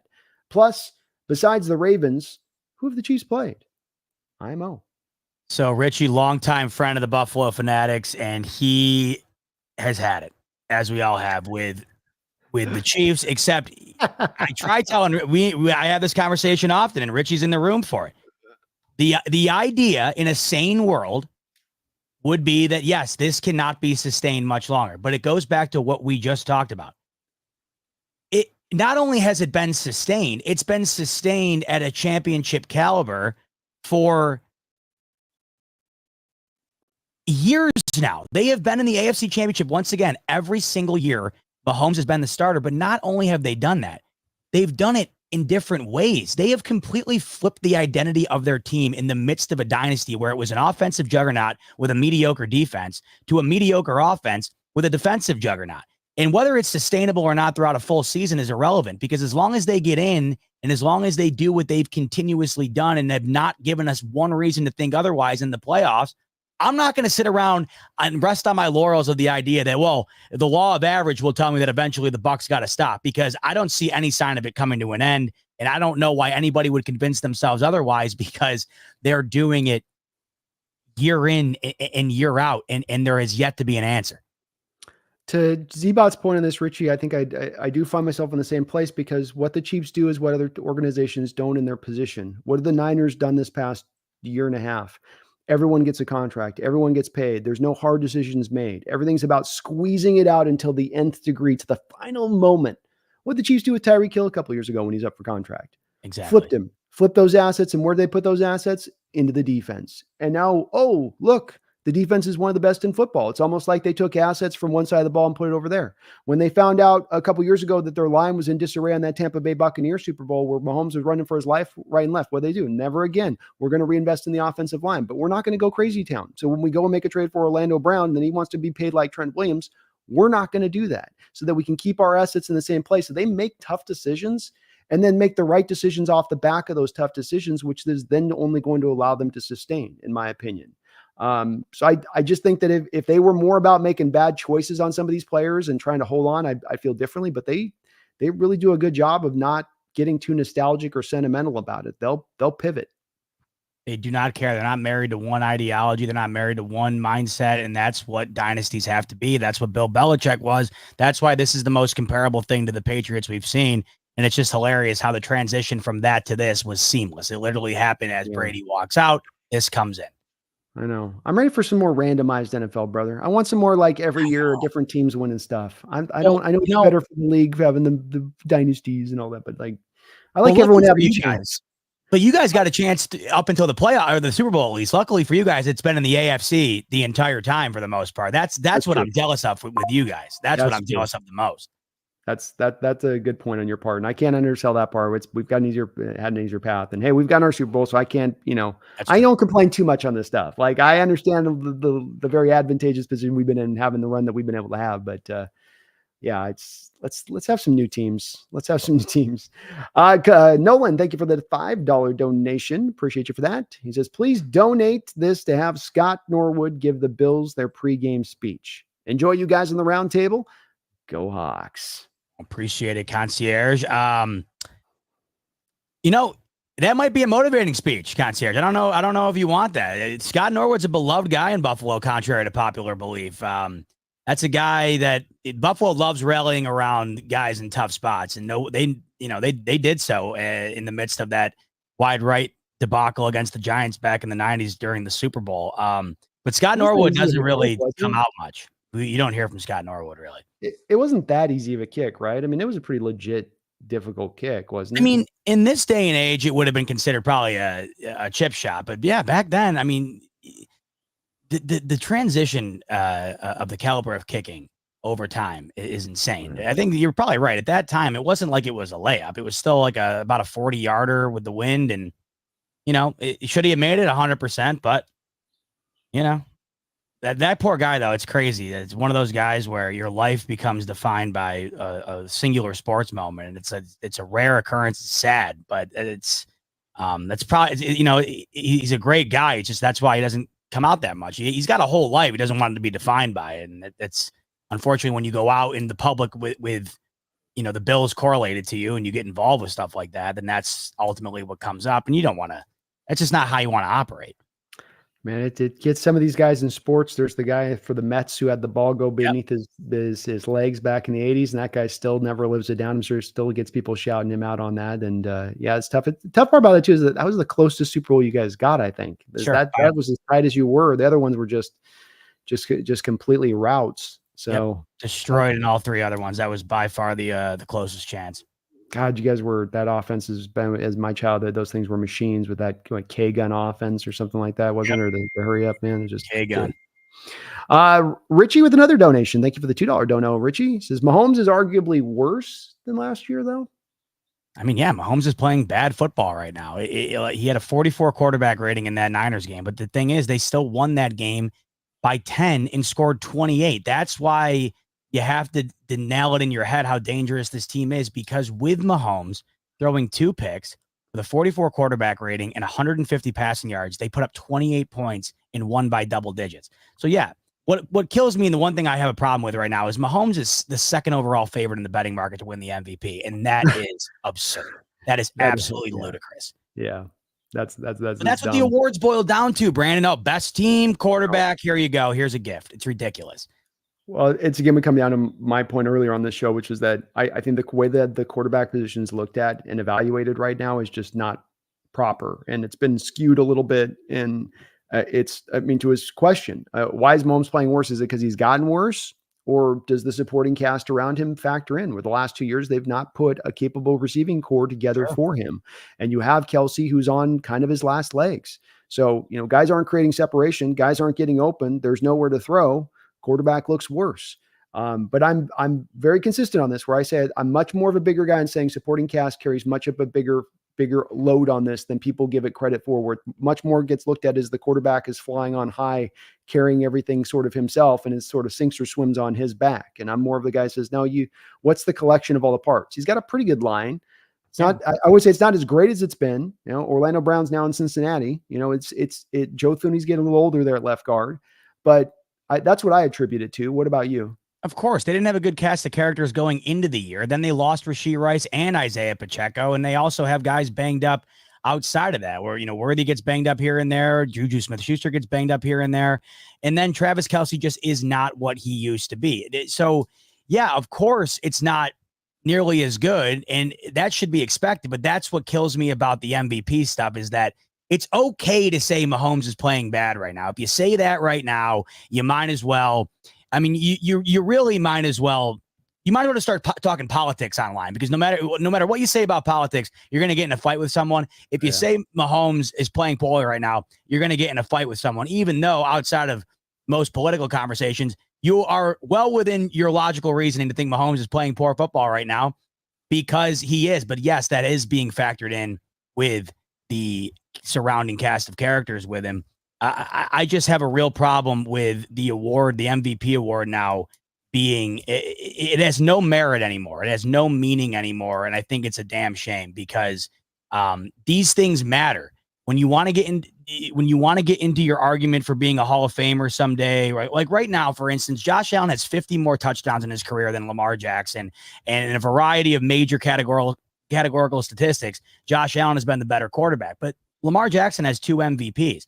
And if you're going to get down to, if you're going to get a decade and a half down the line where no one remembers the current Josh Allen we're watching on a day-to-day basis right now, the easy answer is just going to be, well, we're Lamar in, Allen out. And this is when people say this stuff doesn't matter. It's all about the ring. It's not about the MVPs. Yeah, no, at the end of the day, for us fans, that's true. But you don't want your quarterback to win, or you don't want him to be in the running. And now, much like the Pro Bowl, which was also used as a measuring stick for Hall of Famers, that's been completely relegated too. So now you have a bunch of things that used to matter that don't matter anymore, yet when it comes down to stuff like the Hall of Fame, they'll still be considered. And that's where I find it to be the biggest shame. I agree with you. It's also become kind of just a quarterback award. Sure. Josh Allen, has he had a Triple Crown defense at any point in time in his career, like Lamar got last year? And that does that get to weigh in on your guy, and how the guy performs when he's got a defense putting him back on the field constantly a little bit? And it's a lazy award. It's a lazy outlook in people, and they go for it sometimes gets the name. And tell you this, there's no world that exists that I would take Lamar Jackson over Josh Allen. Yeah. Last year was so egregious. Stephen A. Smith went live on national television. Josh Allen got 1 MVP vote last year, and Stephen A. Smith, to paraphrase here, not quoting him, but he pretty much said it was malpractice by the man who was the lone soldier in voting for Josh Allen. He had felt that was a guy that wanted to keep his media credentials and ability to go into the Bills locker room. It was Aaron Schatz, who does not have access to the Bills locker room because that's not his job. He's not a beat reporter like that. That was the ideology.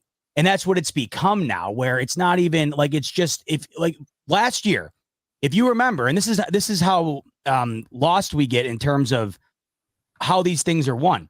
The MVP came down to Brock Purdy and Lamar Jackson. The only reason Lamar won it going away, why? The Ravens beat the hell out of the Niners on Christmas night, and the rest was history. Purdy played terrible that game. Lamar played incredible that game. Lamar became the unanimous MVP. But when you look back at the numbers, there was nothing unanimous about what Lamar Jackson did to win that MVP. And people take that, and this is what I hate. They take it as a shot at Lamar. I love Lamar. Lamar, to me, that is as entertaining a player as I've ever seen. I love his personality. I think he's a great team. I just love everything about Lamar. He was not a unanimous MVP last year. And if you take that as a slight towards him, then the problem's on you. That's how I see it. Yeah, I agree. I think that, and back around to the playoff game last year and what the Chiefs did, they did a little bit of like what the Chiefs did to Purdy this last week in different ways, which is forcing Lamar into places of his game that is great. He's got great shining spots of his game, no doubt about that. But there is a limitation spot to his game as well that you can force him into. I don't think that there's necessarily a spot in Josh Allen's game I can force him into a limitation. If I congest the offensive line, if I take away the running game from Lamar, I force him to throw 9 routes down the field consistently over the course of the game, he's not going to beat me. He's not going to beat me. And that's what the Chiefs did in that game. How many throws did he have down that game, down deep, that he missed in that game, in that conference championship? Because the Chiefs completely took him out of the game. Yeah, took him out of the game. Josh Allen, no one in the league gets blamed more for their losses to the Chiefs. Go look at his numbers in those games. Go look at his playoff numbers. Josh Allen, you'd think he'd have 3 Super Bowls by now, the way he puts up playoff numbers. Lamar, unfortunately, and I think, Nick Wright, God bless him. Yeah, I know that, people love or hate him, but over time here, I think Nick Wright's gotten increasingly more likable because I think he's stopped with as much of the clickbaity stuff, which is nice. The other day he was on Coward, and I thought the way he put it was pretty accurate in that, in terms of looking at Lamar, there's some NBA players that are very similar, where in the regular season, these guys are putting up insane numbers and they're clear MVP caliber players. But when they get into crunch time, it's the LeBrons of the world. It's the Jokers of the world. It's the guys that are just different that are winning. And Lamar has not been that guy, and his career and legacy have to factor that in. And with Allen, the numbers have been good enough to win. The team has not won, but yet he is affected the most. With Lamar, not only has the team been good enough, he's not been good enough, yet he doesn't get nearly as much criticism as Allen does for losing in those type of games in the playoffs. It's a great point. I agree with it 100%. And it's diminished Lamar that you get by the time he's usually been playing himself like a running back throughout the year. He can't run as well. He's not good, and he's usually dealing with some kind of injury. And he's just not a natural, throw over the football with it. That does hold him back. I think he can make a lot of throws. I think he's come along as a passer. I thought last year he took him a step forward in that way, but you still can kind of box him up if you have the kind of defensive personnel to do so. And I just think with Josh, you're not as capable of doing that. He might still be able to get you when you think you got him on that. Yeah. Real quick, I know we've got still a couple more donos here. I got to real quickly, just bear with me 1 sec, use the bathroom real fast, or I'm going to pee my pants here. I know I've kept you a long time, Zbot, so bear with me, and we won't go much longer here because I've kept you over 2.5 hours, but just 2 seconds here for me, brother. 1 sec. No doubt about it. Yeah. By the way, I'm seeing Mr. Kane's coming in here. He's got a super chat. I can't click on it because I'm not the admin right now, but I'm seeing that Mr. Kane, he's saying $5 to my man Zbot for some lozenges. He goes, just kidding. Your voice is awesome. Hope, he says. This game Sunday could be an epic W or L for his Seahawks. Hit the like, great stream, fellas. Well, first of all, appreciate it, Mr. Kane. This is the natural voice. This is Natty. So for those not tuned in on the Fanatics channel who are well versed in this raspy, cigarette type voice, this is just the natural voice. My dad sounds the exact same as I do. Don't smoke. There's nothing wrong with the vocal cords. It's just the way it is, and I've leaned into it. My show over on the Fanatics is called Smoke Break, not because I smoke, because I sound like I smoke. So the lozenges, hey, I'll take the $5, Mr. Kane, and I'll put them towards the lozenges. I like me a good lozenge. Unfortunately, it's not going to do anything in terms of the vocal cords. Sorry about that, brother. You're good, Brandon. I was just explaining to Mr. Kane here the origin story of this very Newport Light-esque voice of mine. So Mr. Kane with the $5 dono says, Here's $5 to buy my man Zbot some lozenges, Jake. Just kidding. Your voice is awesome. Think this game Sunday could be an epic win or loss. Hit the like. Great stream, fellas. Well, you got a good voice. You got the ideal voice for this, man. I was explaining to him. I said, I appreciate the $5, and I will certainly, I won't turn down a lozenge, but it's not going to do anything. This is the all natty. This was born. The funny thing that people don't believe me is going into the high school when we had our mandatory chorus classes, I had to fake and pretend that I had a deeper voice than I did because all my friends had already gone through that full stage and they were baritones.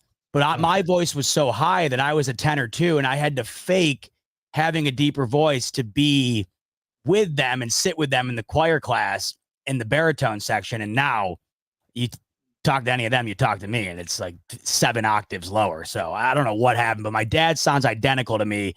And we don't have polyps. We don't smoke. I don't know what the deal is. It's just a gift from God, I suppose, Brandon. It's a good radio voice. It's like or good YouTube voice in this case. Sure. It works in the favor, man. So gives it character. Gives it a lot of character.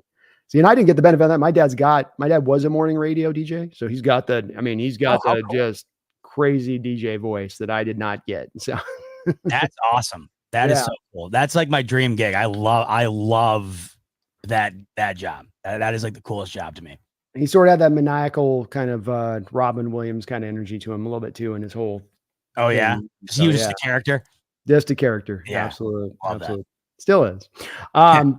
Well, thank you here, and appreciate you, Mr. Kane. Well, it works for him. It gets the salty tone. It gets his woman audience in there. You know, they hear that purr there. Of course, yeah. It's what. Tell me more about the Bills, Zbot. Tell me more about the Bills. It landed my wife. She thought with my name and my voice that I was legitimately a robot, and she was smitten by it. And the rest was history.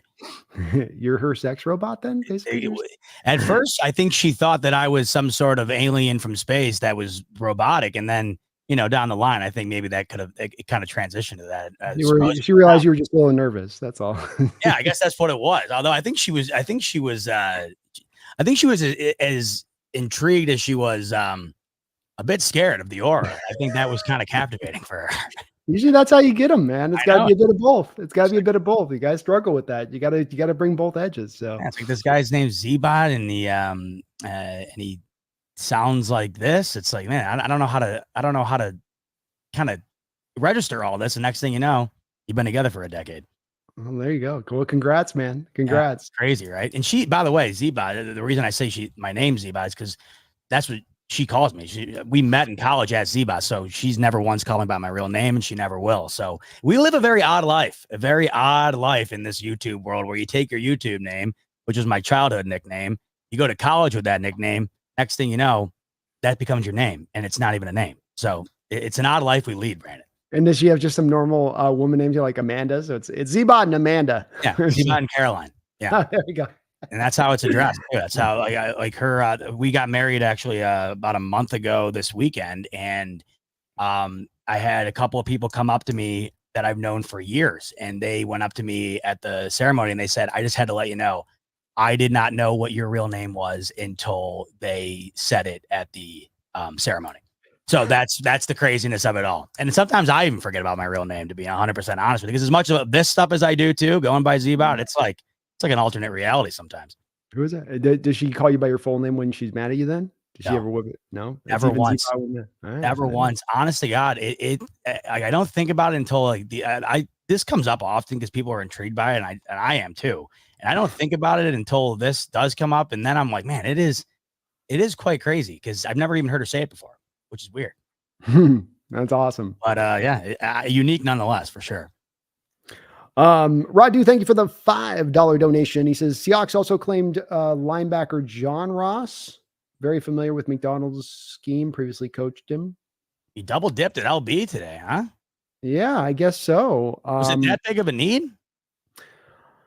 You need to move off Baker. He wasn't giving you much. He was giving you a little bit of nothing there, but I didn't know that we needed more depth there necessarily. So I'm not as much familiar with John Ross, the linebacker, as I am the John Ross, the receiver.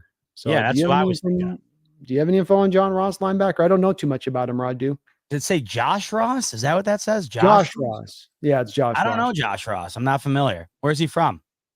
It's the first time I've heard the name. So I'm guessing probably was with the Ravens last year. So probably just a guy that's going to know McDonald's scheme. Looks like former Michigan player too. Yeah, So there's Wolverine. he probably coached him up at Michigan too there, Radu. So it's a familiarity thing. And he knows, I think some of what you're seeing is McDonald's scheme's been run, I think, a little bit more streamlined since he's gotten here because you're transitioning from Carroll's scheme, which was hyper simplistic, to this, which is hyper complicated. And it's probably been hard for him to get these players fully acclimated and up to speed on all of the ins and outs. And there's many ins and outs that you got to probably be up to speed on. So get some familiarity. Guy doesn't have to teach up. Who he knows who's going to be in the right spot where he needs him to be. I'm guessing there, Radu. Pulling out all the stops for these Bills this week are the Seattle Seahawks, man. Right. They hear the footsteps coming, don't they? It's all about the sub packages, man. Or sub packages for Ray Ross, sub packages for Ernest Jones. You're just gonna mix the hell out of it, brother.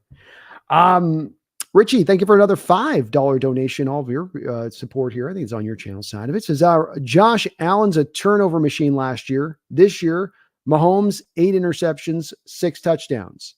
MVP candidate ahead of Allen. Make it make sense. Chiefs are winning on D only.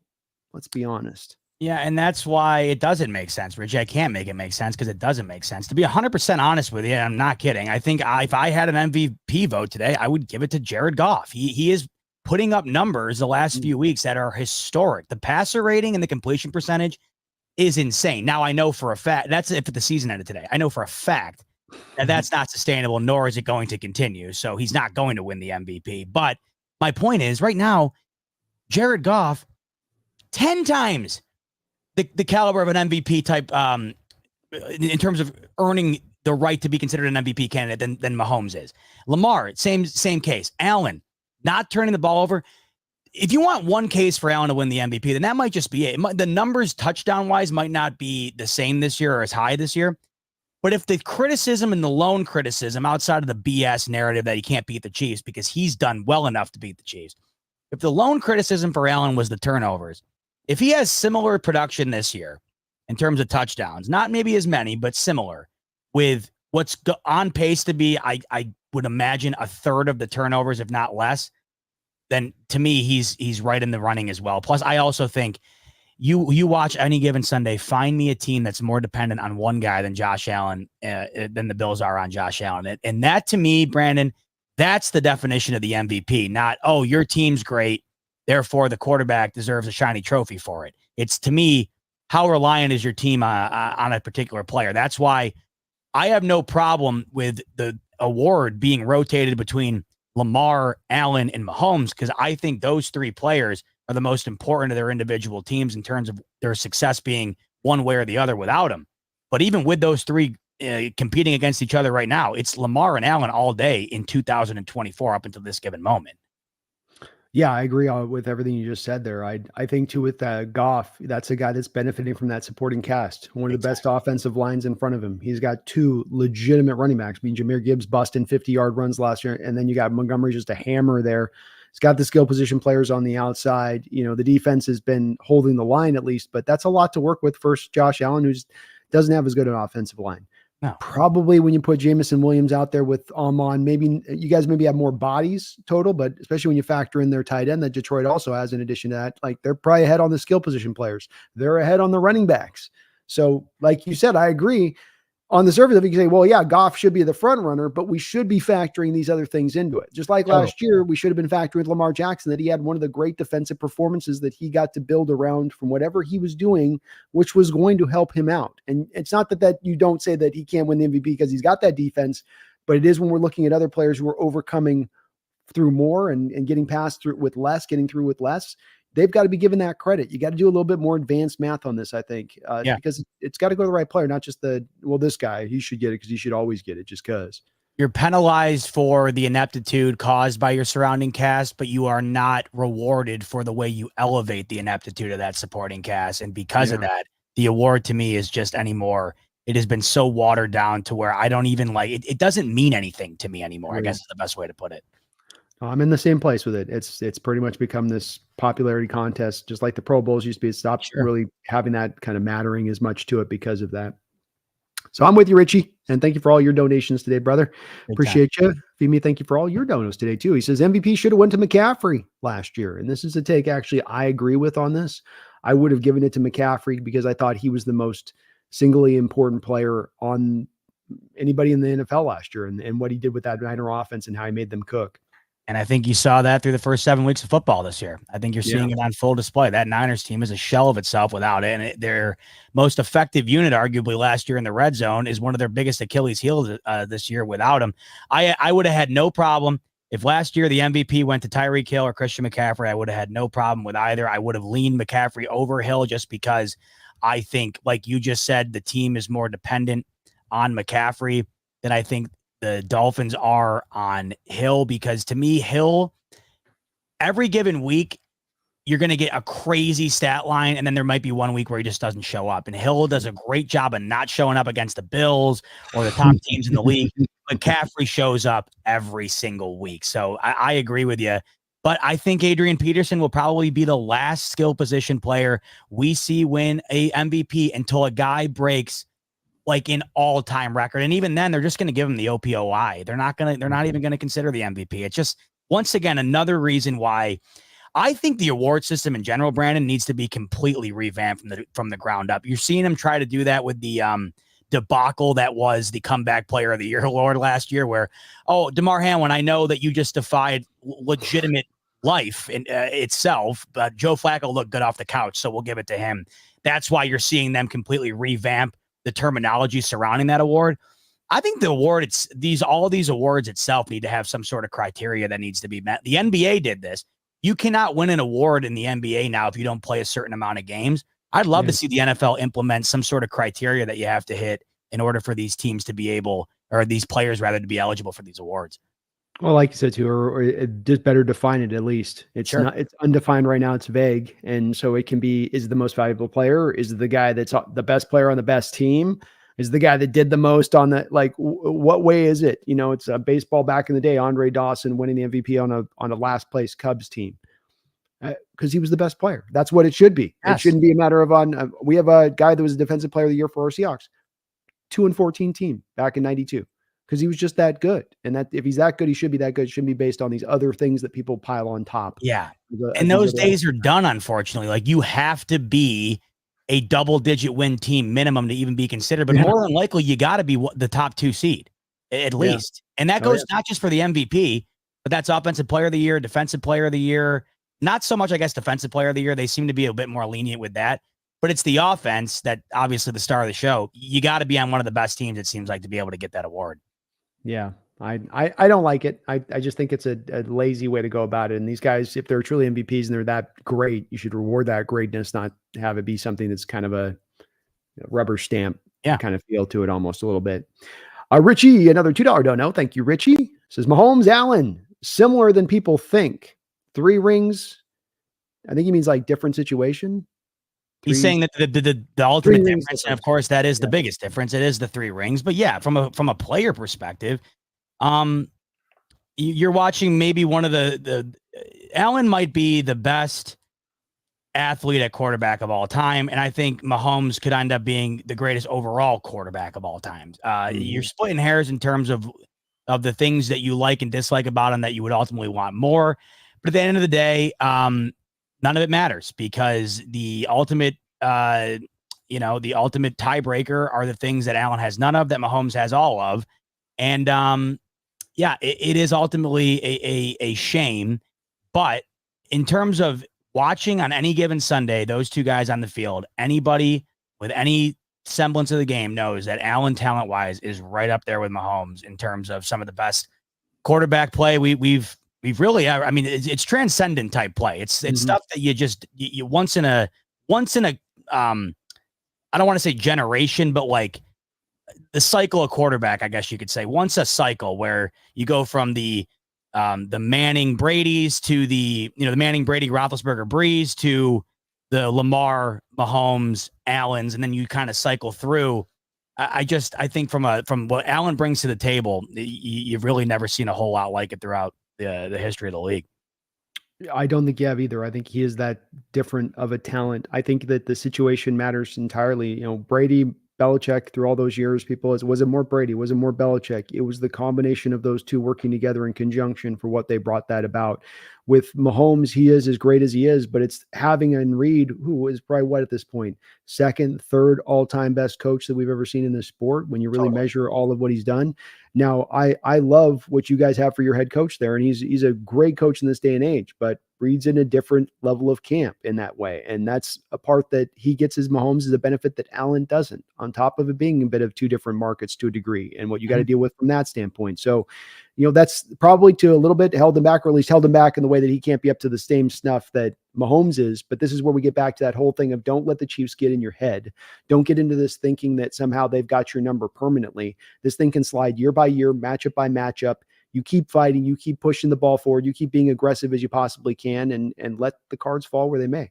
Totally. Richie with another $2 donation says, Bot, I don't like -3 Sunday. Feels like a setup. Yeah, I don't know. I'm nervous as hell about this game. Truth be told, I'm not thrilled with the matchup in terms of the favorability for the Bills. I'm really not. I understand why the Bills are a 3-point favorite, but I really do think that this is a game that is anybody's game going into the fourth quarter. That's kind of how I view it. It's kind of like Vegas gives it as a 6-point game because they'll always give 3 points to the home team. So they're really kind of giving 6 to the Bills on this one. And I think it comes down to, if you get up ahead of us early, as some teams have, and you can make it ugly on us early, you got us. But if you keep it close and it stays close in this game, I'm going to like our chances a lot better as we go through the course of it, just because that's been we've been it's like two roads, man. We take this road, it looks ugly as hell. We take that road and we can kind of manage our way and find our way to the other side of it a little bit. So it's going to be a tough game. Total agreement. Yeah. I think it's going to be a good game though. I don't think that this is going to be blown one way or the other. And I think it's going to be one of the better matchups of the week. I think this is one of the ones I really look forward to even into the off season and it's going to be a great measuring stick matchup because you guys are so legit too, to know where we, kind of are. Definitely. And the overall slate this weekend isn't all that great. This is definitely one of the better games, especially in the afternoon. It might be the best game. Yeah. I think there'll be a lot of eyeballs on this one, definitely in the afternoon for sure. And Richie, thank you, man, for all of your support today on the channel. Appreciate all the donations. I know it's on yours, but I did. Oh, big time. Richie is the man. He's always showing up. Man. Real Cheese, thank you for the $5 donation. Oh, Jamison Williams. He's a live wire, and Jamison Williams got suspended 2 games for PEDs. Do we see blood with him and Aiden out? Also, who starts at right tackle for the Bills game? George, Mike, or Jason? George, Mike, or Jason? Am I missing something there? George, Mike, or Jason? Who starts at right tackle? George, Mike. Okay, it's us. That's us. George Fant, Mike Terrell, or Jason Peters, who former Buffalo Bill. Jason. Yeah, Peters, I was going to say. Big time. 52 years old and still out there. I'm just going to say, my God, I cannot believe he's still kicking, man. Crazy. It's last year he came out and I was like, I saw his build and I'm like, it's time to move the guard. It's time to move the guard. I mean, that thing's like, Totally, man. That's crazy. There's a little Stay Puft Marshmallow Man going on with him because he's taking back in his days. He's not a lean tackle, but you can see he was a lot leaner back in his day at Buffalo. He's getting definitely into that retirement body mode, but we're just desperate. Our offensive line has been in piss poor shape, and you're just doing what we kind of can do. It's steady down a little bit now. Mike Terrell played a good game. Our 6th round pick, really stepped in last week as our fourth string right tackle here, and he was able to actually hold up. They gave him some help, but he held up in that game. So this has been a problem for us. Part of the reason we're so excited about Abraham Lucas coming back is that this has been the worst part of the line, and this has been the place that you can attack. You can put Rose. I imagine probably more Rousseau over there is who you're going to want to attack with on that side. But that's where, when we take the Lions, they throw Aiden Hutchinson out there. When we play the Niners, even if he's normally a blind side guy, now he's going to be over on that right side throughout the course of this game because that's where your weakness is at. So that's where I imagine your Buffalo Bills are really going to try to get after us in this game. And not just with your prime edge, but also with probably blitzes coming off that edge quite a bit too. Yeah, and they're pretty solid at being able to do it without having to send the blitz as much. They are able to get after without having to send the house. As I know, your Seahawks are good at that as well. They're real solid at being able to get after the passer without having to send the whole house. But that's definitely going to be the emphasis for the Bills this week, is being able to get after Geno, rattle him up, and be able to kind of dictate the game that way, as opposed to letting him pick him apart in the middle.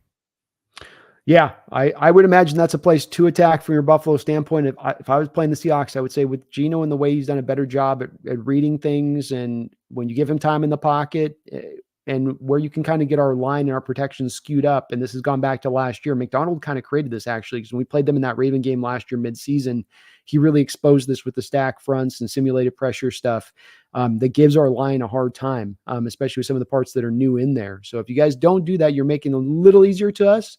Now you got more guys dropping into zone and closing down those passing windows, of course, if you do that on the other side of it. And if you guys are able to get home with the front four, it's, you can make it work. But that is the part that isn't necessarily attacking as much as what's been a stifling weakness for the Seahawks so far this year. Totally. But I think that ultimately that's what this game comes down to. To me, it's going to be the difference in the ability for the Bills defense to either get after Geno, and if they don't, I just think that they are set up in such a way with the run game and the short passing game where they're going to have the ability to move the ball down the field. And we saw last week that they're certainly capable of putting up points when they're on. Oh yeah. No, it's both these teams are. I mean, this be a game you end up with 40 points on each team. I could understand if we ended out that game. I could see that going down that way. I'm not saying I'm predicting it to happen that way, but I could see it playing out where we get a little bit of a high score game. So let's get down to the prediction. Where do you stand as far as how you think this game goes when the rubber meets the road, and who is able to pull this one out? Yeah, sometimes it all comes down to the matchup. It all comes down to the numbers. And sometimes it just comes down to gut feeling as a fan. For whatever reason, I got a weird feeling about this one. I don't particularly love the matchup, and I just have a weird feeling about the game in general. The Bills are all the way out in Seattle in this one in that 4 p.m. window. That's not a customary game for us, as I'm sure you know with you guys, when you go East Coast and play 10 a.m. your time, it's not customary for you. These 4 p.m. games for us out here, that is not the norm for Buffalo. We have maybe one or two a year. Last year we had the most I think we've had in forever. But having to go all the way out there, play in that environment with a team that's getting healthier in Seattle, defensively, with a team that can run the football and execute the short passing game.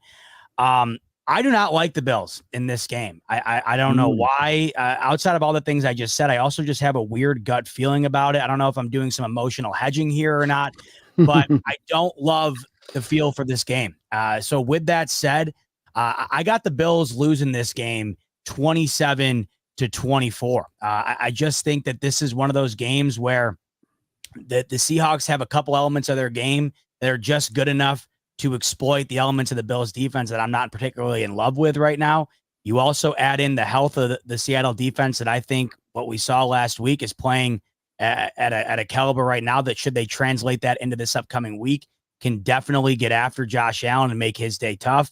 And then I also think, factoring in the West Coast situation and the travel as well, it's all kind of a stew that for me, unfortunately, is going to result in a tight, narrow loss for these Bills that goes late into the game. But just the defensively, I'm concerned there's not going to be enough to be able to overcome what I think Seattle's bringing to the table on Sunday. I hope I'm wrong, but I just got a weird feeling about this game, Brandon, and I'm not particularly loving the matchup for Buffalo.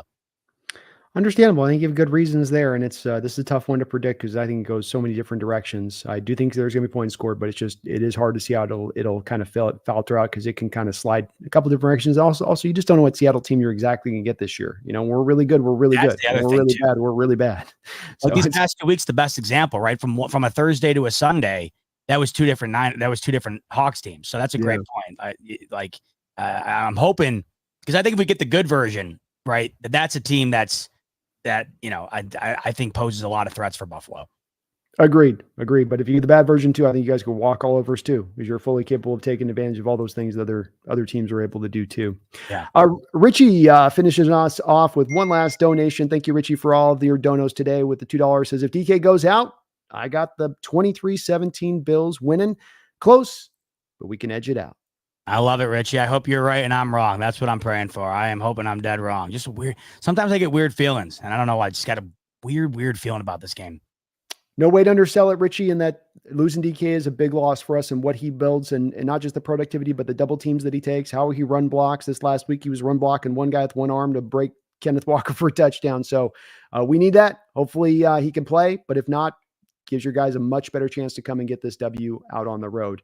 Folks, and thank you again, Richie, for all your donations. Do me a favor again, folks, please. In the bottom of the description link section below is a link directly to the Buffalo Fanatics channel. Well, 3 hours today, Zbot has taken out of his time here to hang with me. I have definitely monopolized him on that side of it. So let's do some love to him on the other side of it. Please sub on up to the Buffalo Fanatics channel today. Show him that love over on that side of it. Zbot, I really appreciate you hanging in here on the long haul with me today. Sorry we went so long today, but thank you for that. Do not apologize. The love is all mine. I hate to cut the ending short, but I got to go host a show within the next 30 seconds. So I am going to bounce out right now. But Brandon, tons of love. Really appreciate having me. The only time you ever go 3 hours when you're having a ball. I had a blast. I could have won another 3 if it wasn't for this show. So really appreciate you having me. Best of luck to your Seahawks, and we will talk about this game on Tuesday on the Roundtable. Looking forward to it, my friend. Thank you, brother. Well, I appreciate you guys checking out as well. Be back in a couple hours here for another show. But thank you again to Zbot for hanging in. Thank you for all the donations. We got over 25 dono drops today. Absolutely unbelievable support. So it'll be a great game. Maybe the best matchup of the week, the Seahawks Buffalo Bills team. I know you'll be watching. We'll see how it plays out. Hard to predict. But hopefully it'll just be a great game and both teams can come out healthy and not worse for the wear, as they like to say. Thank you again to Zbot. Please do go and sub up to that channel. Hit the like button if you haven't already. Maybe sub up here if you haven't already on that side of it. We will be back soon, just a couple hours here on the Hawks Nest with another show. But until that time, please don't you ever forget. Go Hawks.